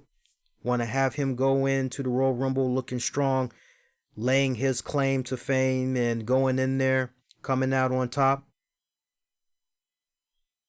I don't know. It's kind of a weird one there. I am going to go with Roman Reigns. All right, so for TLC, let's recap this one more time. We got Viking Raiders. I don't care who they're facing. They're going to become still victorious. They're retaining the tag titles. I got Lashley over Rusev tables match. Kabuki Warriors retain their tag titles. Aleister Black kicking the head off of Buddy Murphy. Bray Wyatt over The Miz. New Day over Revival, retaining the tag titles. Roman Reigns over King Corbin. Now, let me just back up a second here. Let me just look at things from the heel perspective here. Lashley, that's right. Kabuki Warriors, yeah. Aleister Black, yeah. Wyatt, yeah. Yeah, so it's kind of balanced out for the most part. So I hope it's going to be entertaining. I don't know. I got this weird vibe. It's not going to be that good, but knowing my black ass, I'm going to be doing a damn post show anyway. But I'm really looking forward more this weekend to the Stone Cold Broken Skull sessions. I'm really looking forward to that Goldberg episode. That should be phenomenal. I enjoyed the hell out of the Undertaker one. I must have watched the Undertaker one probably 3 times now. I thought it was just that good, and I hope that in the near future, WWE kind of entertains the idea of some of these network shows that they have, entertain the idea of putting some of them on DVD for fans to own, and maybe they could do some exclusive bonus content or whatever. I definitely will come out of my pocket for that. Or if you feel that from a production standpoint, it would be pricey to put that type of stuff on DVD, because I know they've cut back dramatically on the DVD releases over the years, let alone within the past 5 years. They've really decreased the amount of DVDs that would be put out from them. Then you could at least let there be an option where people could purchase it on Amazon, on iTunes, platforms like that, for streaming, on demand downloading purposes and all that. I think they could make a killing in that standpoint, just from digital prices and all that. They would do pretty good. Speaking of WWE here, hey, I did see WWE backstage. I've been remembering the past couple of weeks to record that. I enjoyed it. It was nice seeing CM Punk back, and I loved his refreshing take on what he wanted to see happen with the Lana Rusev angle, Lashley and all that. I enjoyed that tremendously. So basically he was saying they do this blow off match and Lana ends up going with Lashley and they're together for a while, and then Lana Lashley, they start having their own problems. They basically go down the same path as Lana and Rusev, and eventually Rusev and Lashley have a bonding moment because they realize how obnoxious and all that Lana really is. And so they start hanging out more, and they're basically bros. This pisses off Lana. Lana decides she's gonna find two guys. It's a tag team basically, and she's trying to extract revenge on both of these guys.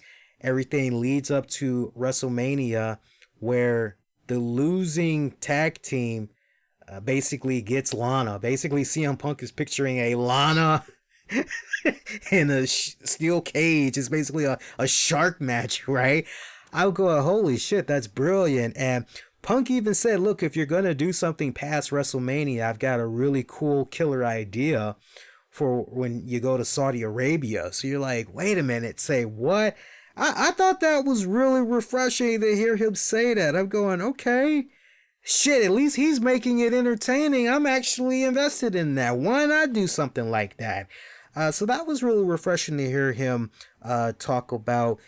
There really was not a follow-up to Seth Rollins and what Seth Rollins had said about Punk on last week's show.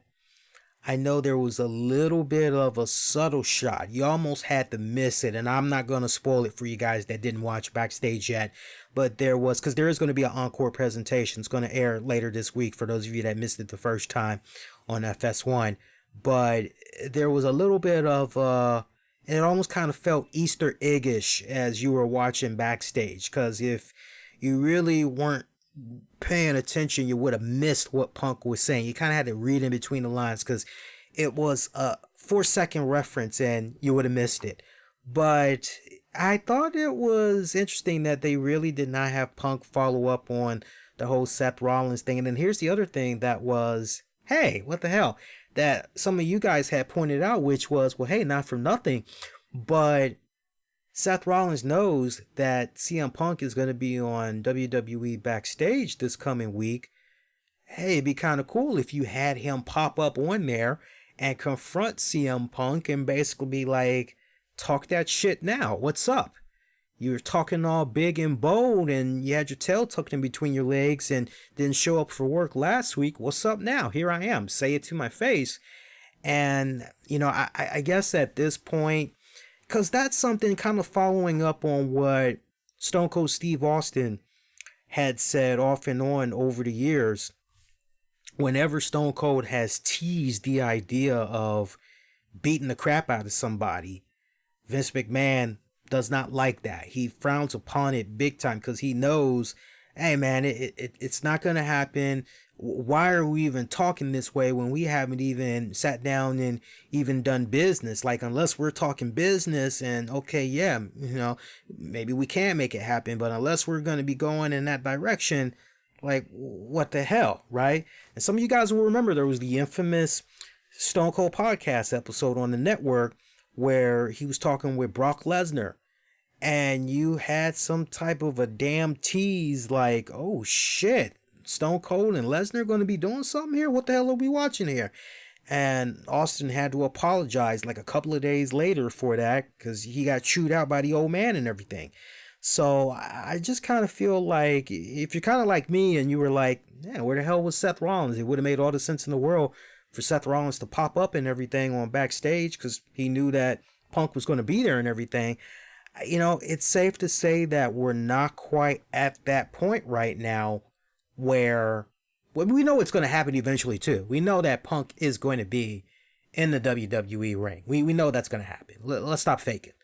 But we might not be at that point just yet where we can have that confrontation that some of us were expecting to happen this week. Was it a missed opportunity this week, perhaps? You know, even if you didn't want to, even if you, just to acknowledge it, just to keep up with the continuity, right? But then some fans would kind of frown upon that and go, okay, so really, what are we watching here with WWE Backstage? Is this really a show that is unfiltered and we can let loose and be candid about some of the things that we're seeing on WWE programming? And it could kind of come off as unbiased as possible. Not a whole hour shitting on things, but kind of keeping it real, right? Or are we doing a type of show that's basically a conduit for some of the story arcs and setting up other angles to come on WWE programming?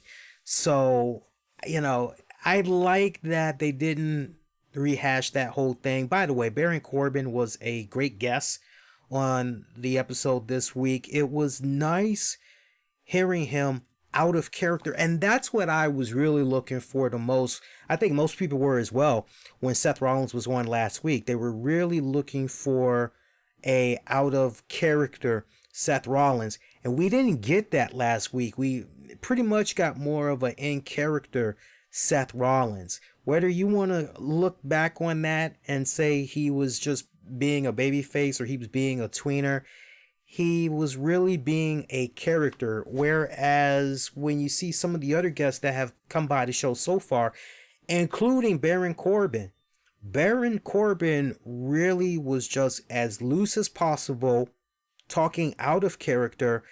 And it was refreshing to hear him say, man, my biggest high that I get is when I get the fans on social media. They are the easiest to, he basically was saying they're very gullible. They are easily triggered. I can get them just like that. They are the most fun to play with. So to hear him just officially go on record and, oh yeah, I love getting them. And then talking about the little things where, oh man, they make fun of me wearing my TGIF outfit. Okay, all right, well, that's got you talking. I'm gonna wear more of those type of outfits. Get you guys talking even more, right? And it's hilarious. It's hilarious how Baron Corbin, it was very insightful. It was really, really refreshing to just hear the man from the character. That's what I need with WWE backstage. I need these people when they come on this show, just be out of character for a bit, show us the real you. And then at the same time, if you want to turn on that character, in some instances, like they had their own Jeopardy version of a segment that they did, and Baron Corbin turned on the Corbin character when needed and everything. That's the type of shit that I'm talking about, right? So that was really refreshing. There was really nothing else I could take away from that with Baron Corbin.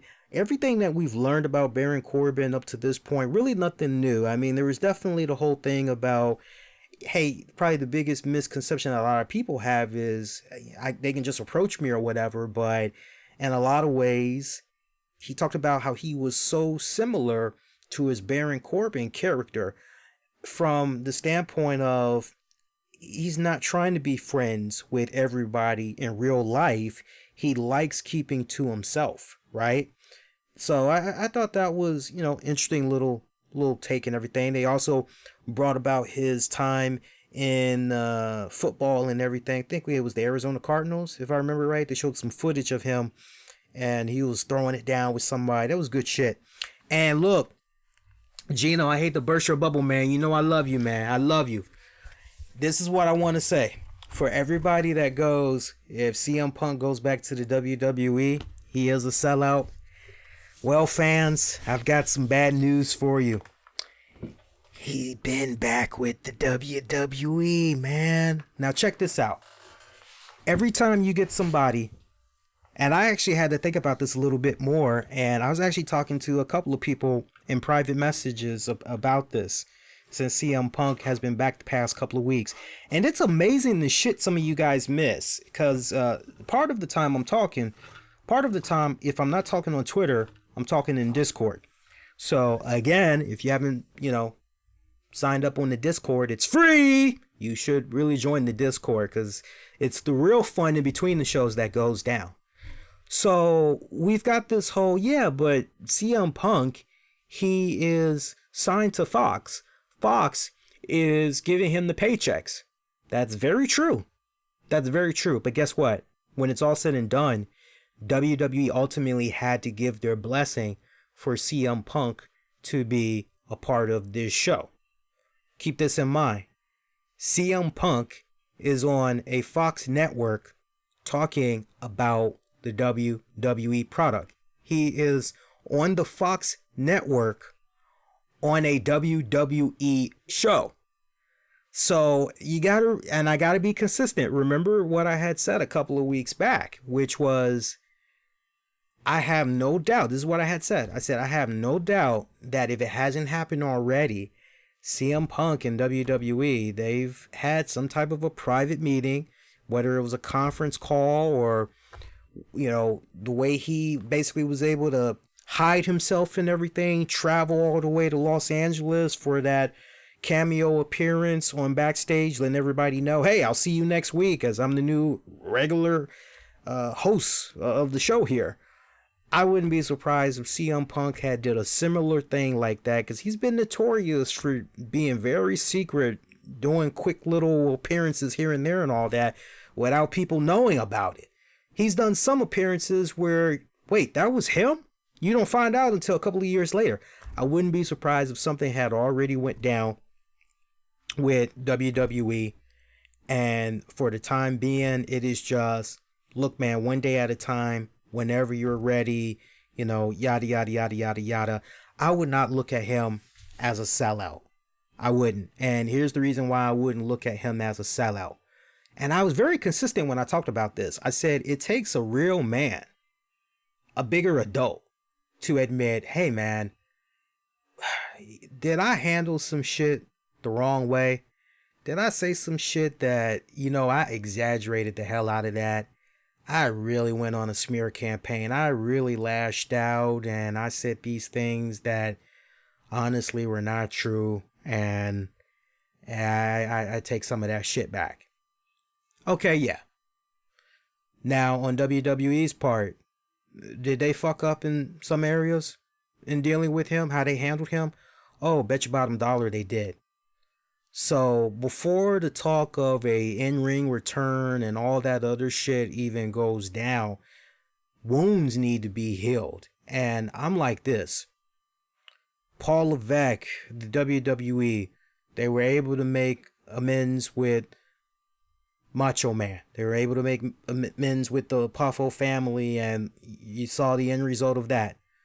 Even though she's no longer living with us, they were able to make peace with China.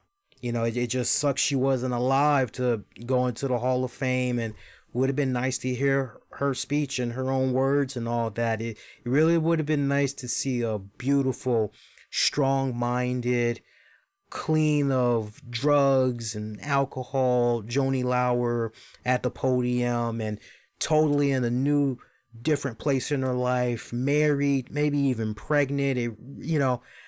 Sometimes I can't help but wonder, what if, just what if she just had all of those things going on, would she still be with us, or would she still be depressed as hell? And, I just, sometimes once in a while I think about that. But they were able to make peace with the Joni Lauer family.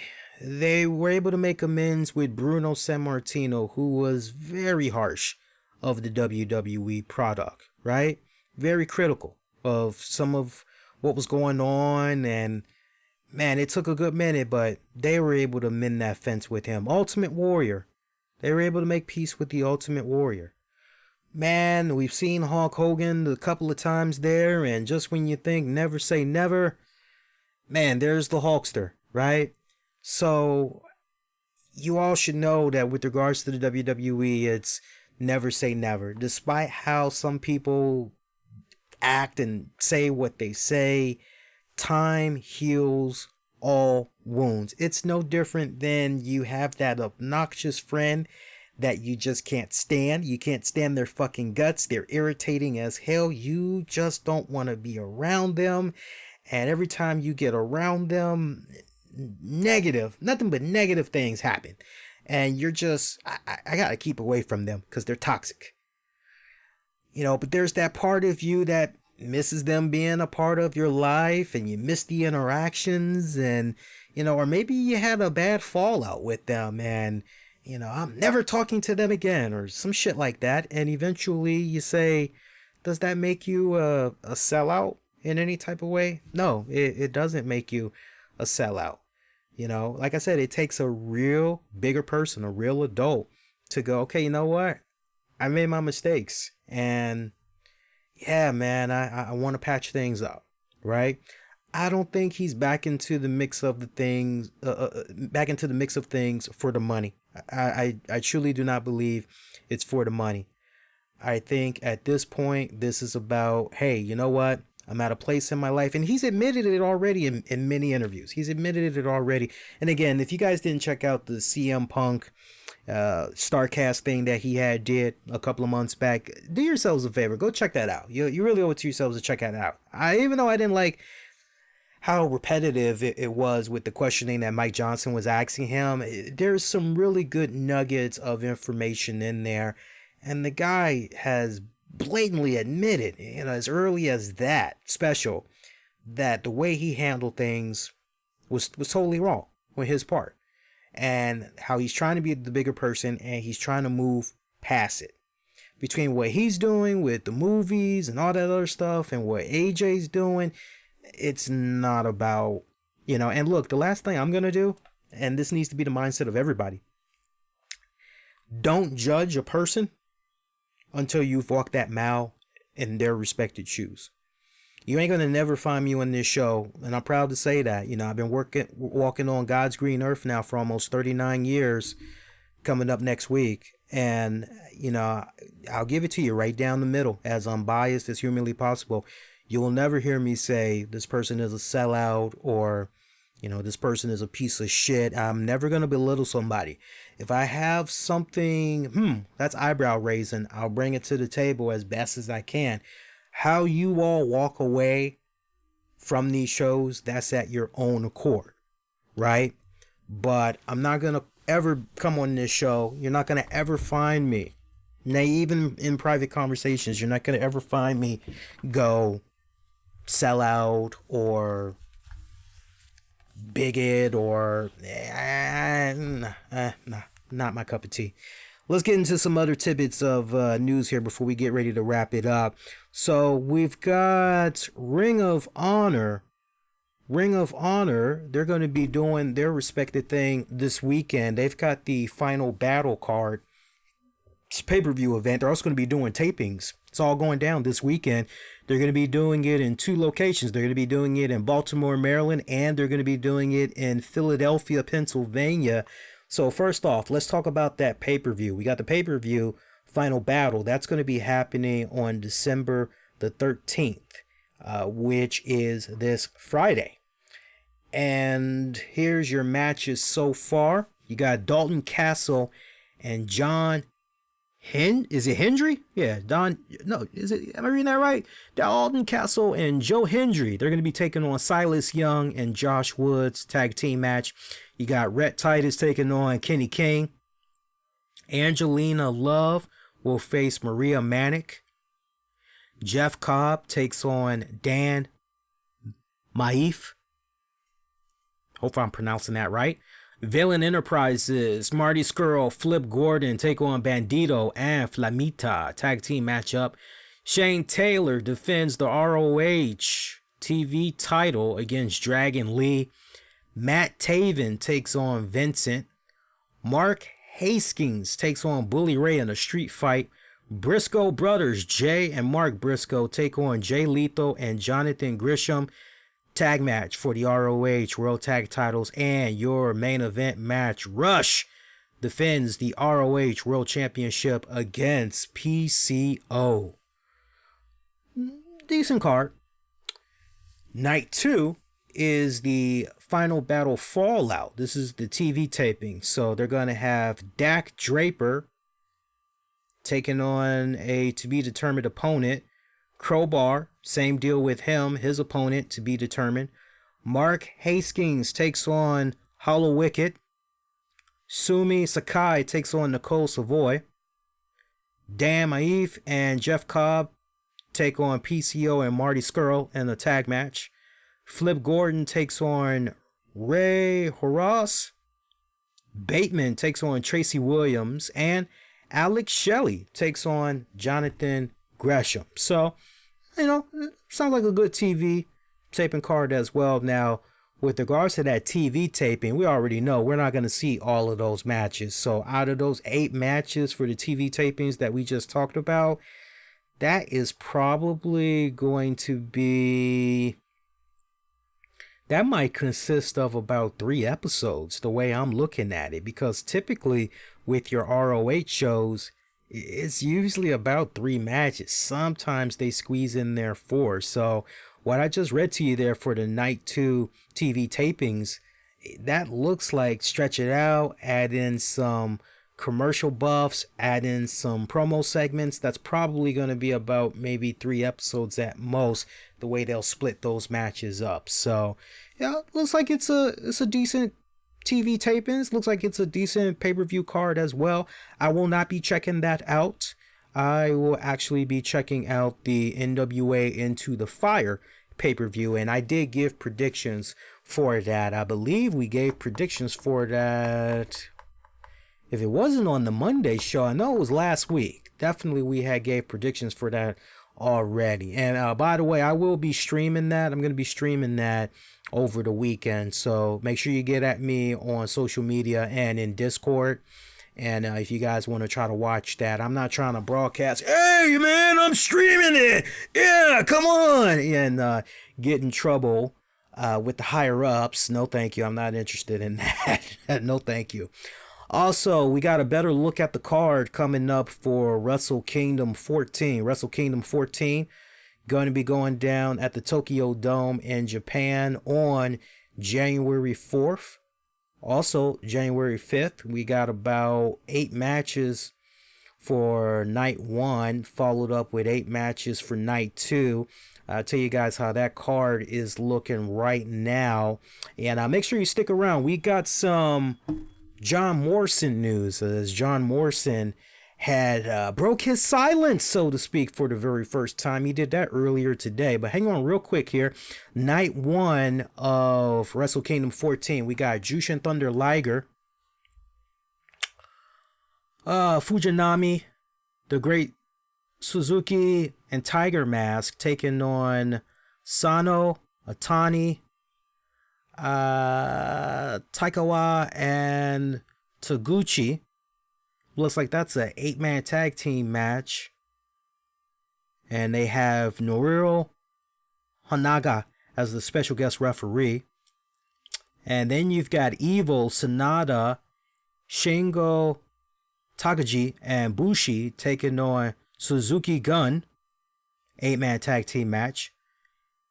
Chaos will be taking on Bullet Club members Bad Luck Falal, Chase Owens, Kenta, and Takahashi. 8-man tag match. Gorillas of Destiny, Tonga Loa and Tama Tonga. They're going to be taking on Juice Robinson and David Finlay. This is a tag match for the IWGP tag team titles. Lance Archer defends the IWGP US heavyweight title against Jon Moxley. Will Ospreay defends the IWGP Junior Heavyweight title against Takahashi.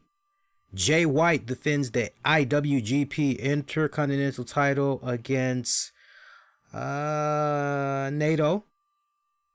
And Okada takes on Ibushi for the IWGP Heavyweight Championship. That should be a killer. Those last 3 matches I just went over, those should be killer fucking good.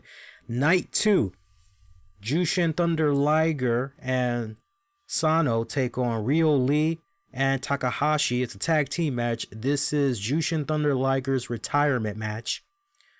Bullet Club, Ishimori and El Phantasmo take on Roppongi 3K. It's the IWGP Junior Heavyweight Tag Titles. Zack Sabre Jr. takes on Sanada, singles match for the British Heavyweight title. To be determined, the winner of Archer versus Moxley will face Juice Robinson, singles match for the IWGP Heavyweight title. Kenta defends the Never Openweight. I'm sorry, I said Never Wait. He defends the Never Openweight title against Gato. To be determined, loser of Okada versus Ibushi versus to be determined loser of White versus Nato. They will face each other respectfully in a one-on-one matchup. Tanahashi takes on Chris Jericho. And to be determined, IWGP Heavyweight Champion versus to be determined IWGP Intercontinental Champion. It's a singles match for the IWGP Heavyweight Championship and the IWGP Intercontinental Championship. So it looks like it's going to be a pretty good card that is going to be coming up. So if I do end up checking it out, I think at this point it's probably going to be a case where maybe I think I may actually just wait to see this on Access TV, since I know they usually be showing a lot of love and stretching it out and all that. If I decide I want to check it out a lot sooner than that, I may just hit up one of my buddies and see if maybe they're going to be showing the stream, and maybe I can kind of watch it off of their end. I know usually when it comes to those New Japan Pro Wrestling shows, they come on so late on the East Coast, like at 2, 3 o'clock in the morning or something like that. And yeah, man, looking at when that card is going to be going down, let me actually go back and look at that again here. New Japan Pro Wrestling. New Japan Pro Wrestling. And what was that? Wrestle Kingdom 14. Hang on a second here. Let me look at that card again here. Look at that card again. Give me the Wikipedia page for that. Let's see here. Nope, that's not what I want. I want the pay-per-view. I just had it. Hang on here, guys, because I want to see the exact dates for when those two shows began. There's 13, and then give me 14. There's 14. Okay. So January 4th and January 5th. So let me look at this here. So it's going to be happening on a Saturday and then a Sunday. I definitely, and I've got to work on Monday. So I can I'm definitely, I think I'll probably end up, if I do see night one, like I said, I'll probably end up seeing that with a friend, because I have a friend that actually checks out New Japan. So I may actually see if I can watch the stream with them and kind of do it like that, and then kind of go from there. Or I may just wait until everything is available on Access TV and kind of watch it that way. I'll probably do it like that.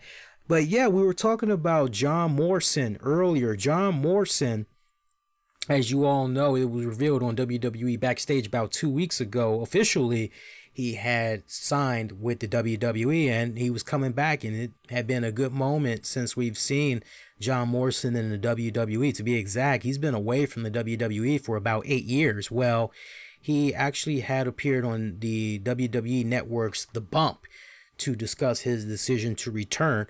And he noted that when he left the company back in 2011, he only intended to be gone a year. Just want to share with you all some key highlights of that interview. One of the things that he had said, and I quote, "When I left in 2011, I wanted to take a year off. I wanted to make some movies and do my own thing for a little bit. That year turned into 8 years. It's crazy how time flies." And part of it was I was having a lot of fun wrestling for other places. Every time you wrestle for another place, you sign a contract, and they want to have you sign for longer and extended, etc. I felt like I was really a big part of all of these organizations. Lucha Underground, Impact, 5 Star. I was like the guy, the brand ambassador. It was cool having that honor. Why did I come back, or why did it take so long? I was just having so much fun doing what I was doing. I always meant to come back to WWE. At this point, when I realized I better get my ass back to WWE before 10 years go by. So, he's creeping up on that age of 40 now, or he should already be 40 already. I kind of lost track of his age there, but if he's not 40 yet, he definitely should be. I think he is 40, as a matter of fact. Now I'm kind of thinking about it a little bit more. He should be at 40. So I'm happy that the guy is back. I mean, that's one of those guys that looks as though he's one that's found the fountain of youth as well, aside from R-Truth. As far as how he should be utilized and all of that, I think a guy like him would benefit tremendously down in NXT. But then at the same time, do you maybe just have him go up on that main roster? See, I would hate for him to be on that main roster. Because even though the dates maybe have decreased and he's not on the road as much compared to when he was last with the WWE all those years ago, that's still a bit of a rigorous schedule and all that. So at this point for me, I don't know how it is for you guys. I just have so much more faith in what he would be able to contribute from an NXT standpoint, that as far as him on the main roster, don't get me wrong, there would be some really great feuds I could see him have on the main roster. It just depends. If you have him on the SmackDown side of things, him feuding with King Corbin, that would be phenomenal, without a shadow of doubt. You could also have him feud with Sami Zayn. I would love to see him mix it up with just also staying with SmackDown just a little bit longer. I could also see him doing some classic stuff with Dolph Ziggler. That would actually be pretty damn good. I could also see him do some things with Nakamura. Oh my God. John Morrison and Nakamura. That would be fucking insane. I'm just picturing that on paper. That would be insane. Put him over on Raw. I mean, come on. The first name you got to go with is AJ Styles. You could also go with Ricochet. I think him and Ricochet would deliver an instant fucking classic. Him and Seth Rollins. That would be pretty good. Samoa Joe. Make sure you have yourself a nice, healthy Samoa Joe now. But him and Samoa Joe, they would be pretty damn good together. I could also see him do some stuff with Aleister Black. I think kind of unorthodox there, but I think him and Aleister Black, I think they would have a pretty memorable program. I can't believe, almost forgot, him and The Fiend, Bray Wyatt, Daniel Bryan, they would do some really good stuff as well. Staying with the Raw side of things, looking at the rest of that card. Who else they got on there? Humberto Carrillo would do pretty good. Definitely Andrade. Andrade would do pretty good with Morrison as well. They would click. And then looking at the NXT side of things, goddamn, Tommaso Ciampa. Who's another one that's standing out to me in NXT right now? Adam Cole for sure. Keith Lee. Would love to see them too. Them two, I think, would click pretty good. Angel Garza and Morrison, I think, would have a match of the year type of. John Morrison and Velveteen Dream. Yeah, match of the year candidate for sure. For sure. You could do a lot with those guys down there in NXT. Trying to think who else they got down there. Of course, John Morrison and Finn Balor. That would be like the ultimate takeover WrestleMania weekend. That would be the ultimate thing. There is so much you can do with John Morrison. There are so many options. I mean, you'd be a fool to not try to utilize him down in NXT first before you have him go on over to the main show. And there are so many other names that I'm probably not even thinking about that you guys are thinking about. We don't need to be here all night going over the entire goddamn roster is the point that I'm making.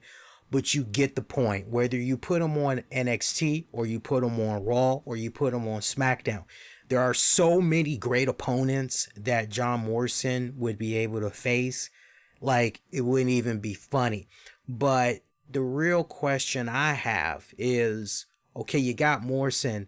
What can we expect? Hell, let's not also forget, you can also rehash that feud there between Morrison and Miz. And you can even have those two guys form an alliance there. If I remember it right, briefly, briefly there, they were a team, if I remember right. Somebody correct me if I'm wrong. But yeah, there's a lot. The point is you could do a lot, but the real question is, what's the long-term plan? Are you trying to have Morrison be a top babyface? And if so, for which brand, right? Who are you gonna have him go chasing after? What is your end goal here? What's your short-term goal for 3 months? And then after your 3 month mark, okay, where are we going with him in 6 months? What exactly is going on here? And I'll make a bold prediction. I will make a bold prediction.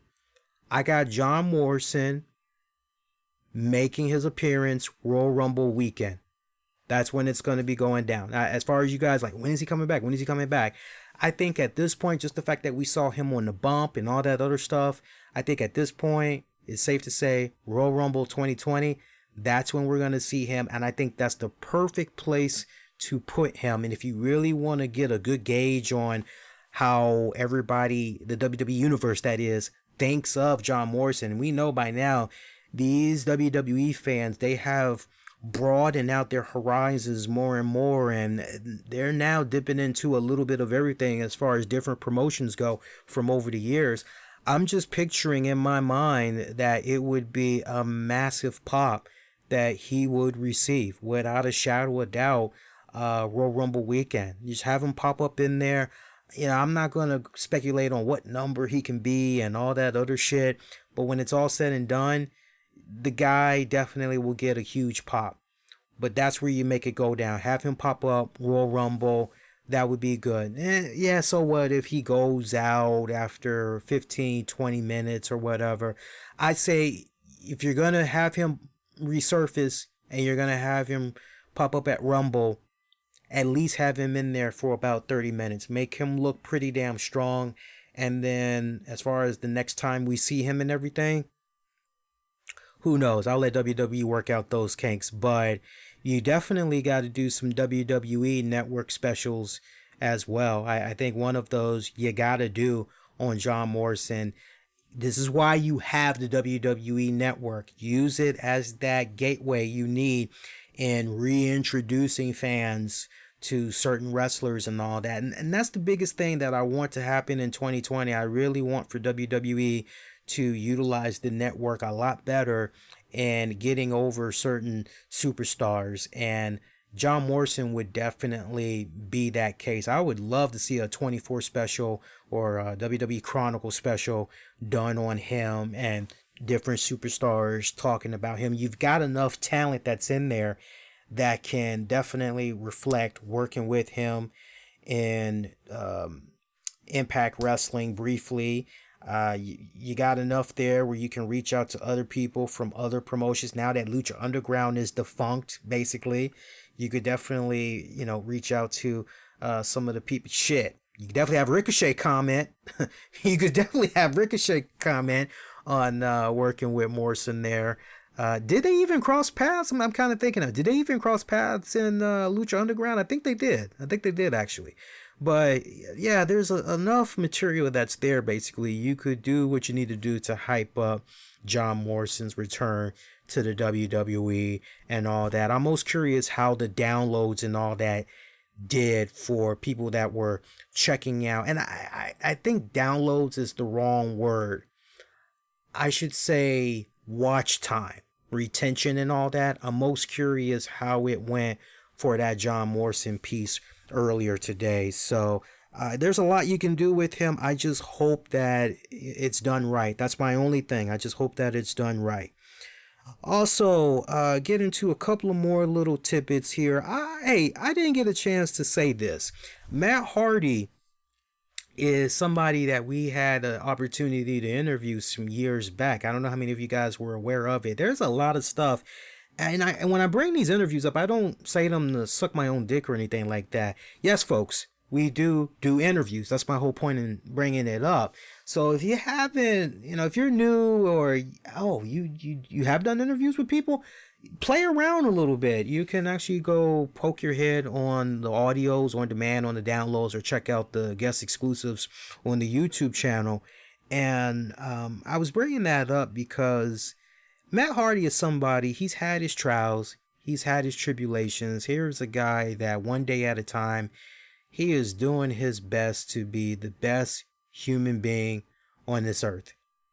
And I respect the hell out of somebody that has overcome so many trials and tribulations, and he's at the point where he is right now, really good life for himself and everything. And I don't know, it's so cool how Rebby Hardy, just the timing and everything, how she came into his life. She is like good for his soul. That's the whole thing that I'm basically saying. That's the point. And I didn't get a chance to say congrats. I kept meaning to, and it kept slipping my mind. There's a new baby that's in the picture, a third boy. I have a feeling Hardy is going to maybe want to try one more time just to see if he can maybe have a girl. And, hey, if it happens, it happens. But if it don't, it don't. But, hey, man, be blessed, because some people, they can't have kids, right? But I saw that he was getting a little bit of scrutiny, him and Rebby, because people were mad that some of the pictures that Rebby was taking with the new baby, she was breastfeeding basically, and people were going all, oh, it's a booby. And like, some of you guys, what, you've never seen the female anatomy before? I mean, what the hell? I can remember being 17, going on 18 in college. And, I had to draw male and female nude models in my classes, my art classes, all the time with my peers. And it was, okay, whatever, we're drawing these. Oh, okay, cool. And afterwards, that model would get off their little setup and they would come look around, and of course they'd have their robe on and all that. It wasn't a case where, hi, how you doing? And don't mind me, I'm just letting my balls dry. It wasn't anything like that at all, but it was just, oh yeah, that's pretty good. Nice. They were fucking human beings, right? It's like some of you people, it's like, go get laid already. Seriously, go get laid. Go get laid. Go find your girlfriend and go get laid already, right? Like, I didn't see what the big deal was. My whole deal is this. He shouldn't have had to explain what was going on with his wife and the limited times that she was available for breastfeeding and all that other. I didn't think the pictures were tasteless in any type of way. It wasn't like she was, here I am, nude, and, it wasn't like that at all. I think it is sexual, the breastfeeding and all that, when we as a society make it sexual, right? So my point, if you don't like breastfeeding, like, look, if you ask me straight up, Lee, hey, you like breastfeeding? You like seeing women doing the breastfeeding? I mean, look, man, a kid's got to eat. Like all of us, when we're hungry, what do? Hey, as soon as we think about it, we are going to the fridge or we're going in our paper bag and we're eating. Don't you think that if the baby could feed itself, it would go, hey, Mom, I'm hungry. What's up? And, don't you think if it could, it would? But, it can't. So, what? That kid is to just wait? Nah, fuck that. It's like, the kid's got to eat. Now, if that mom decides she wants to use a towel and, that's on her, right? But for those of you that are a bit squeamish and, I don't like seeing the boobie being sucked on, you got a choice that you can make. Look the other way. Keep on going, because 9 times out of 10, you're probably not going to see that person ever again. Here's the other thing. Here's a real cool feature about Twitter as well. If you see stuff like that and you don't like it, there's a cool feature where all you got to do is just click the option where you can see, I don't like this tweet. And once you click on that, you have so many options. You can either go unfollow this person, mute this person, show less posts like this, right? So there's so many options that you can do before it gets to that point where you go, ugh! But my point is, if you're a bit squeamish at stuff like that, just look the other way. It ain't no fucking big deal. But, staying with Rebby Hardy for a little bit, one of the things that Matt Hardy had talked about on social media, I don't know how it had got to this point. Maybe Matt just openly put this out there. I'm not really sure. Maybe it's part of a story arc. I don't know. But he had said this on Twitter a couple of days ago. He said, I needed to return to WWE to finish the right way. I didn't want 2010 to be my final or finale. I returned in the most epic way and repaid my debt. I waved the WWE flag with pride and worked hard to be a role model employee. My conscience is clear and I am at peace. So interesting right there. And Reby Hardy, she apparently took aim at WWE as she claims they rub Matt's debt in his face whenever they can. She had said, repaid your debt, but they'll still rub it in your face every chance they get. That's okay. We don't pretend the less than perfect shit never happened here. So I thought that was kind of interesting how, I'm like, wow. Okay, so like everybody has financial problems. If there's anybody that's notorious for having financial problems, look no further than the Nature Boy Ric Flair. My God, man, he is whoring out like a motherfucker. Hey there, boys and girls. Woo! Nature Boy Ric Flair, what to tell you if you want to fuck like the Nature Boy? Well, first of all, you'll never have the size, brother. But do you want to get close to being the Nature Boy Ric Flair? Woo! You're gonna feel so good with my condoms. My condoms are extra large and make you in charge. Right? He is whoring his name out.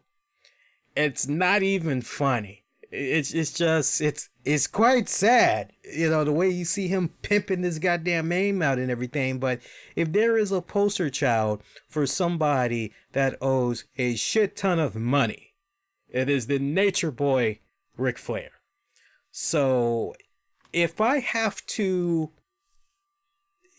I won't even say throw stones, but if I have to look at somebody that, okay, look, this person went through these trials, went through these tribulations, they learned from their mistakes, they have a good supporting system that is in place, a good buddy system, a good family system, they've got a fantastic partner, and they are doing their best to stay on the straight and narrow path. And this is the end result that's happening with them so far and everything. And look, a good sign of a family that is strong, that is healthy, that is on point, is a family that continues to grow. In most cases, you see households, hey, be nice to have another kid, but money is really tight right now. And, I don't really know if we can, for Reby Hardy, remember, it takes two to tango. It takes two to make kids now. For Reby Hardy, yeah, if it was really as bad as WWE wants to try to make it out to be and make Matt feel bad or whatever, Reby Hardy could have, hey, one kid, let's chill for now. We'll come back to the second kid in a hot minute. But, every couple of years now, she has graced the Hardy family with another bundle of joy. So, that's a real good sign. Yeah, if I gotta, okay, do I want the Ric Flair playbook or the Matt Hardy playbook? I will take the Matt Hardy playbook. Seeing where he is in his life right now, whereas Ric Flair is still fucking financially struggling, and he's whoring himself out like a motherfucker. Woo, hey boys and girls, Ric Flair cereal, a lot of woo in the cereal. Yeah, I'll go ahead and I'll take Matt Hardy. Thank you very much. I'll take Matt Hardy. Other than that, MLW news, Matt Ryan has signed on with MLW as a producer. Matt Ryan has officially come on board MLW, joining the company as a producer and a coordinator. This was announced earlier in the week. Kurt Bauer having a brief statement. I've known Matt for some time, and his hard work, passion, and talent are exceptional. MLW CEO Kurt Bauer has said, we look forward to Matt's contributions for years to come in the league. As some of you all know, Ryan was the co-founder of Capital Wrestling and previously worked for Ring of Honor and Jim Ross one-man shows. So congrats to him. Look, what MLW had did, by the way, with Teddy Hart, stupid. I'm not going to go into the long, drawn out. I will say this. It was stupid how they operated with him, especially in retrospect, seeing how, okay, we're going to get rid of him and then we're going to bring in ACH. But at the same time, we're learning more and more information now about, hey, what went down there with Teddy Hart's departure from MLW. Contrary to how some of the podcasters were putting it out there prematurely and everything, saying, oh, he got fired because of the stuff with the missing girlfriend. No, he has not been, get your fucking facts right. He has not been charged.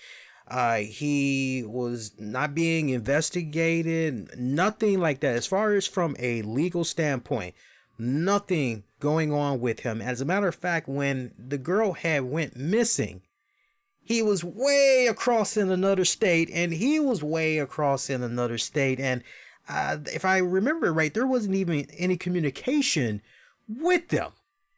So, yeah, so hate to burst that little bubble, but yeah.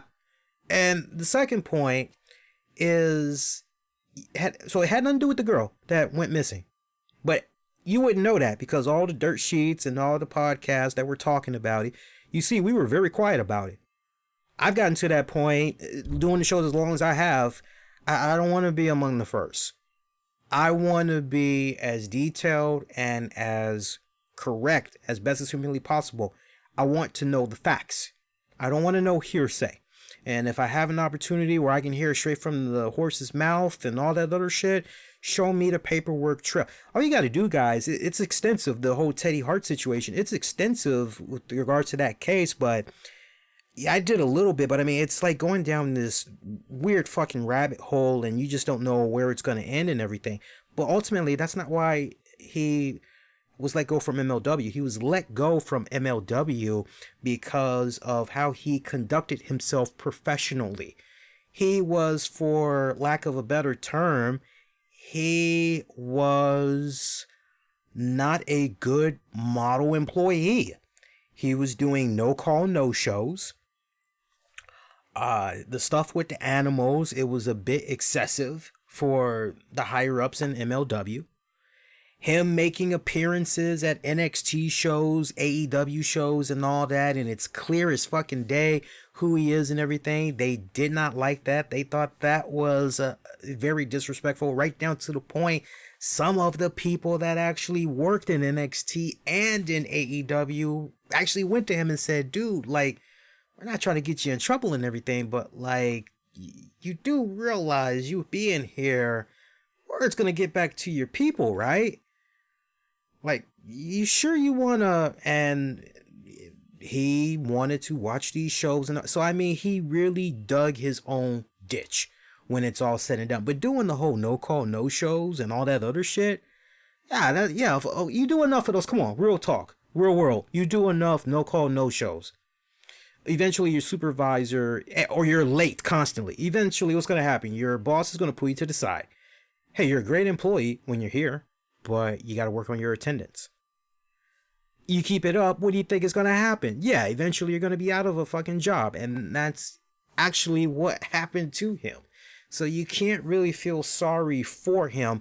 It just sucks how everything basically was spun.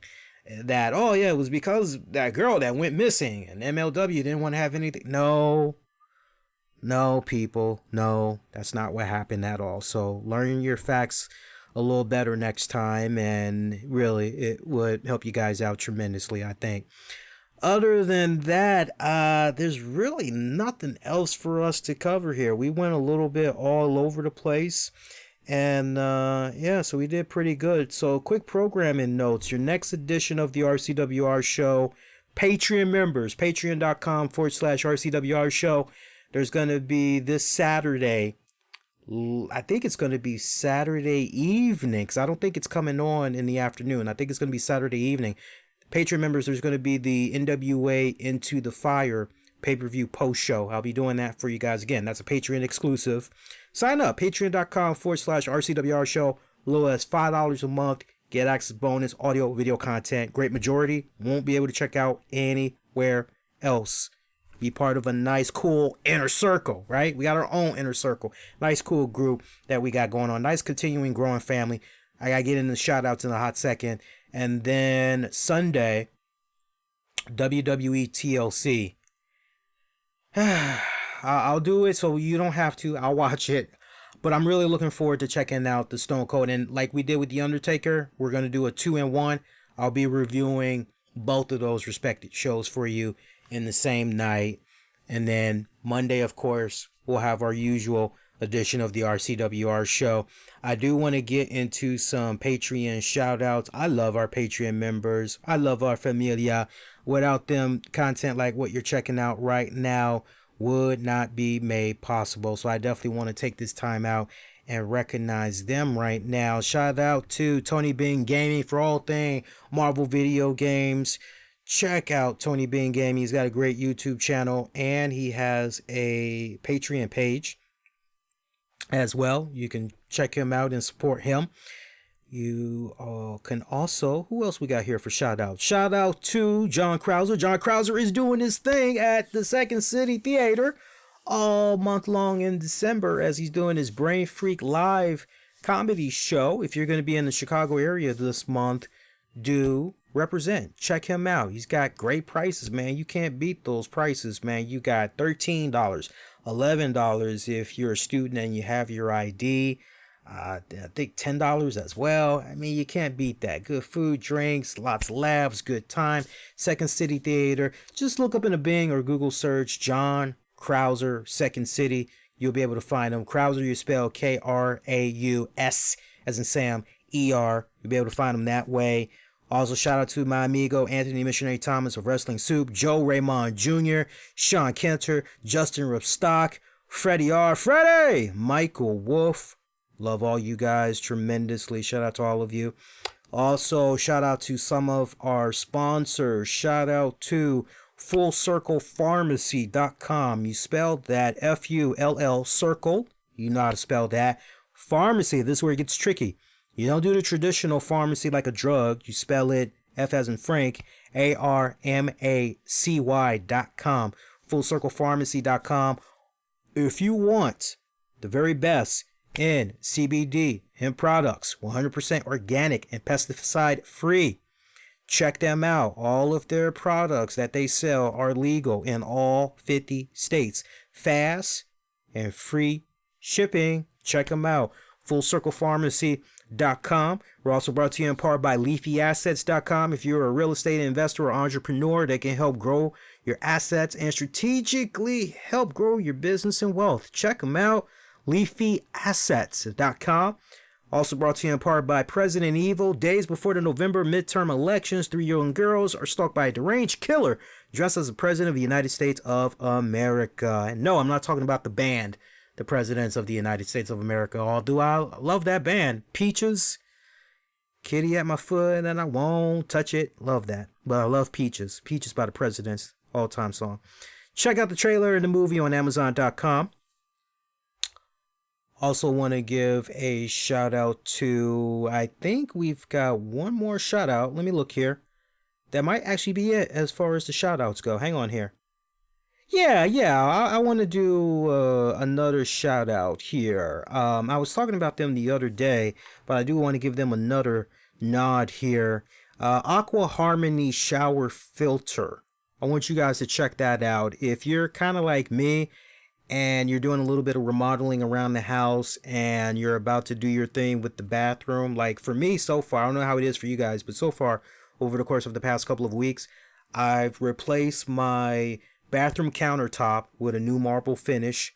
I've replaced my bathroom sink. I've replaced my toilet bowl. And one of the last things I had needed to work on was the shower head. And I asked my girl, hey, hon, when's the last time you changed this shower head? Because it looks pretty yucky. And she said, my God, I probably haven't changed the shower head in about 10, almost 15 years. Why? I said, yeah, we need to change that because there's a lot of bacteria and crap that's happening behind that shower head that you don't know about. And it's the little things that we all don't really think about, but having a really good shower head is important because you got to pay attention to how much water is coming out of those shower head pores, making sure it's not hurting your body. You know what I'm talking about? 'Cause some of that water, when it comes out of that shower head, feels very spiky and everything. And the longer you go without replacing your shower head every couple of years, you're exposing your skin, which is supposed to protect you from bacteria and all that other stuff. All you're doing is throwing yucky bacteria and all that on your body. You don't need all that. So I ended up finding on Amazon the Aqua Harmony shower filter, and it helps out tremendously with dry skin due to hard weather. It gets rid of acne and it stops bacteria, the sulfur smell, rust, and chemicals that come from tap water. So check it out. It comes in a 2-pack. It's on Amazon.com. Check that out. And yeah, so we appreciate all of our sponsors for this week. So that's going to do it, guys. Be kind, rewind. Check out previous episodes you might have missed. Those of you that's going to be wanting to check out the audio version of this, it won't be available until Thursday night after I get in running some errands.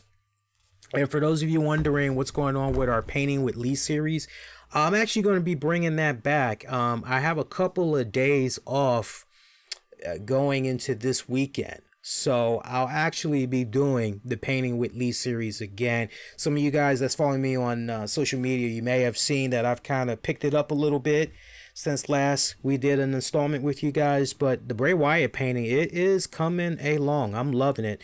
Already getting some gears in motion too on what I want to do next. Next up, I'm going to do a drawing. I'm kind of getting the itch to do something drawing wise. Probably do something pencil and ink.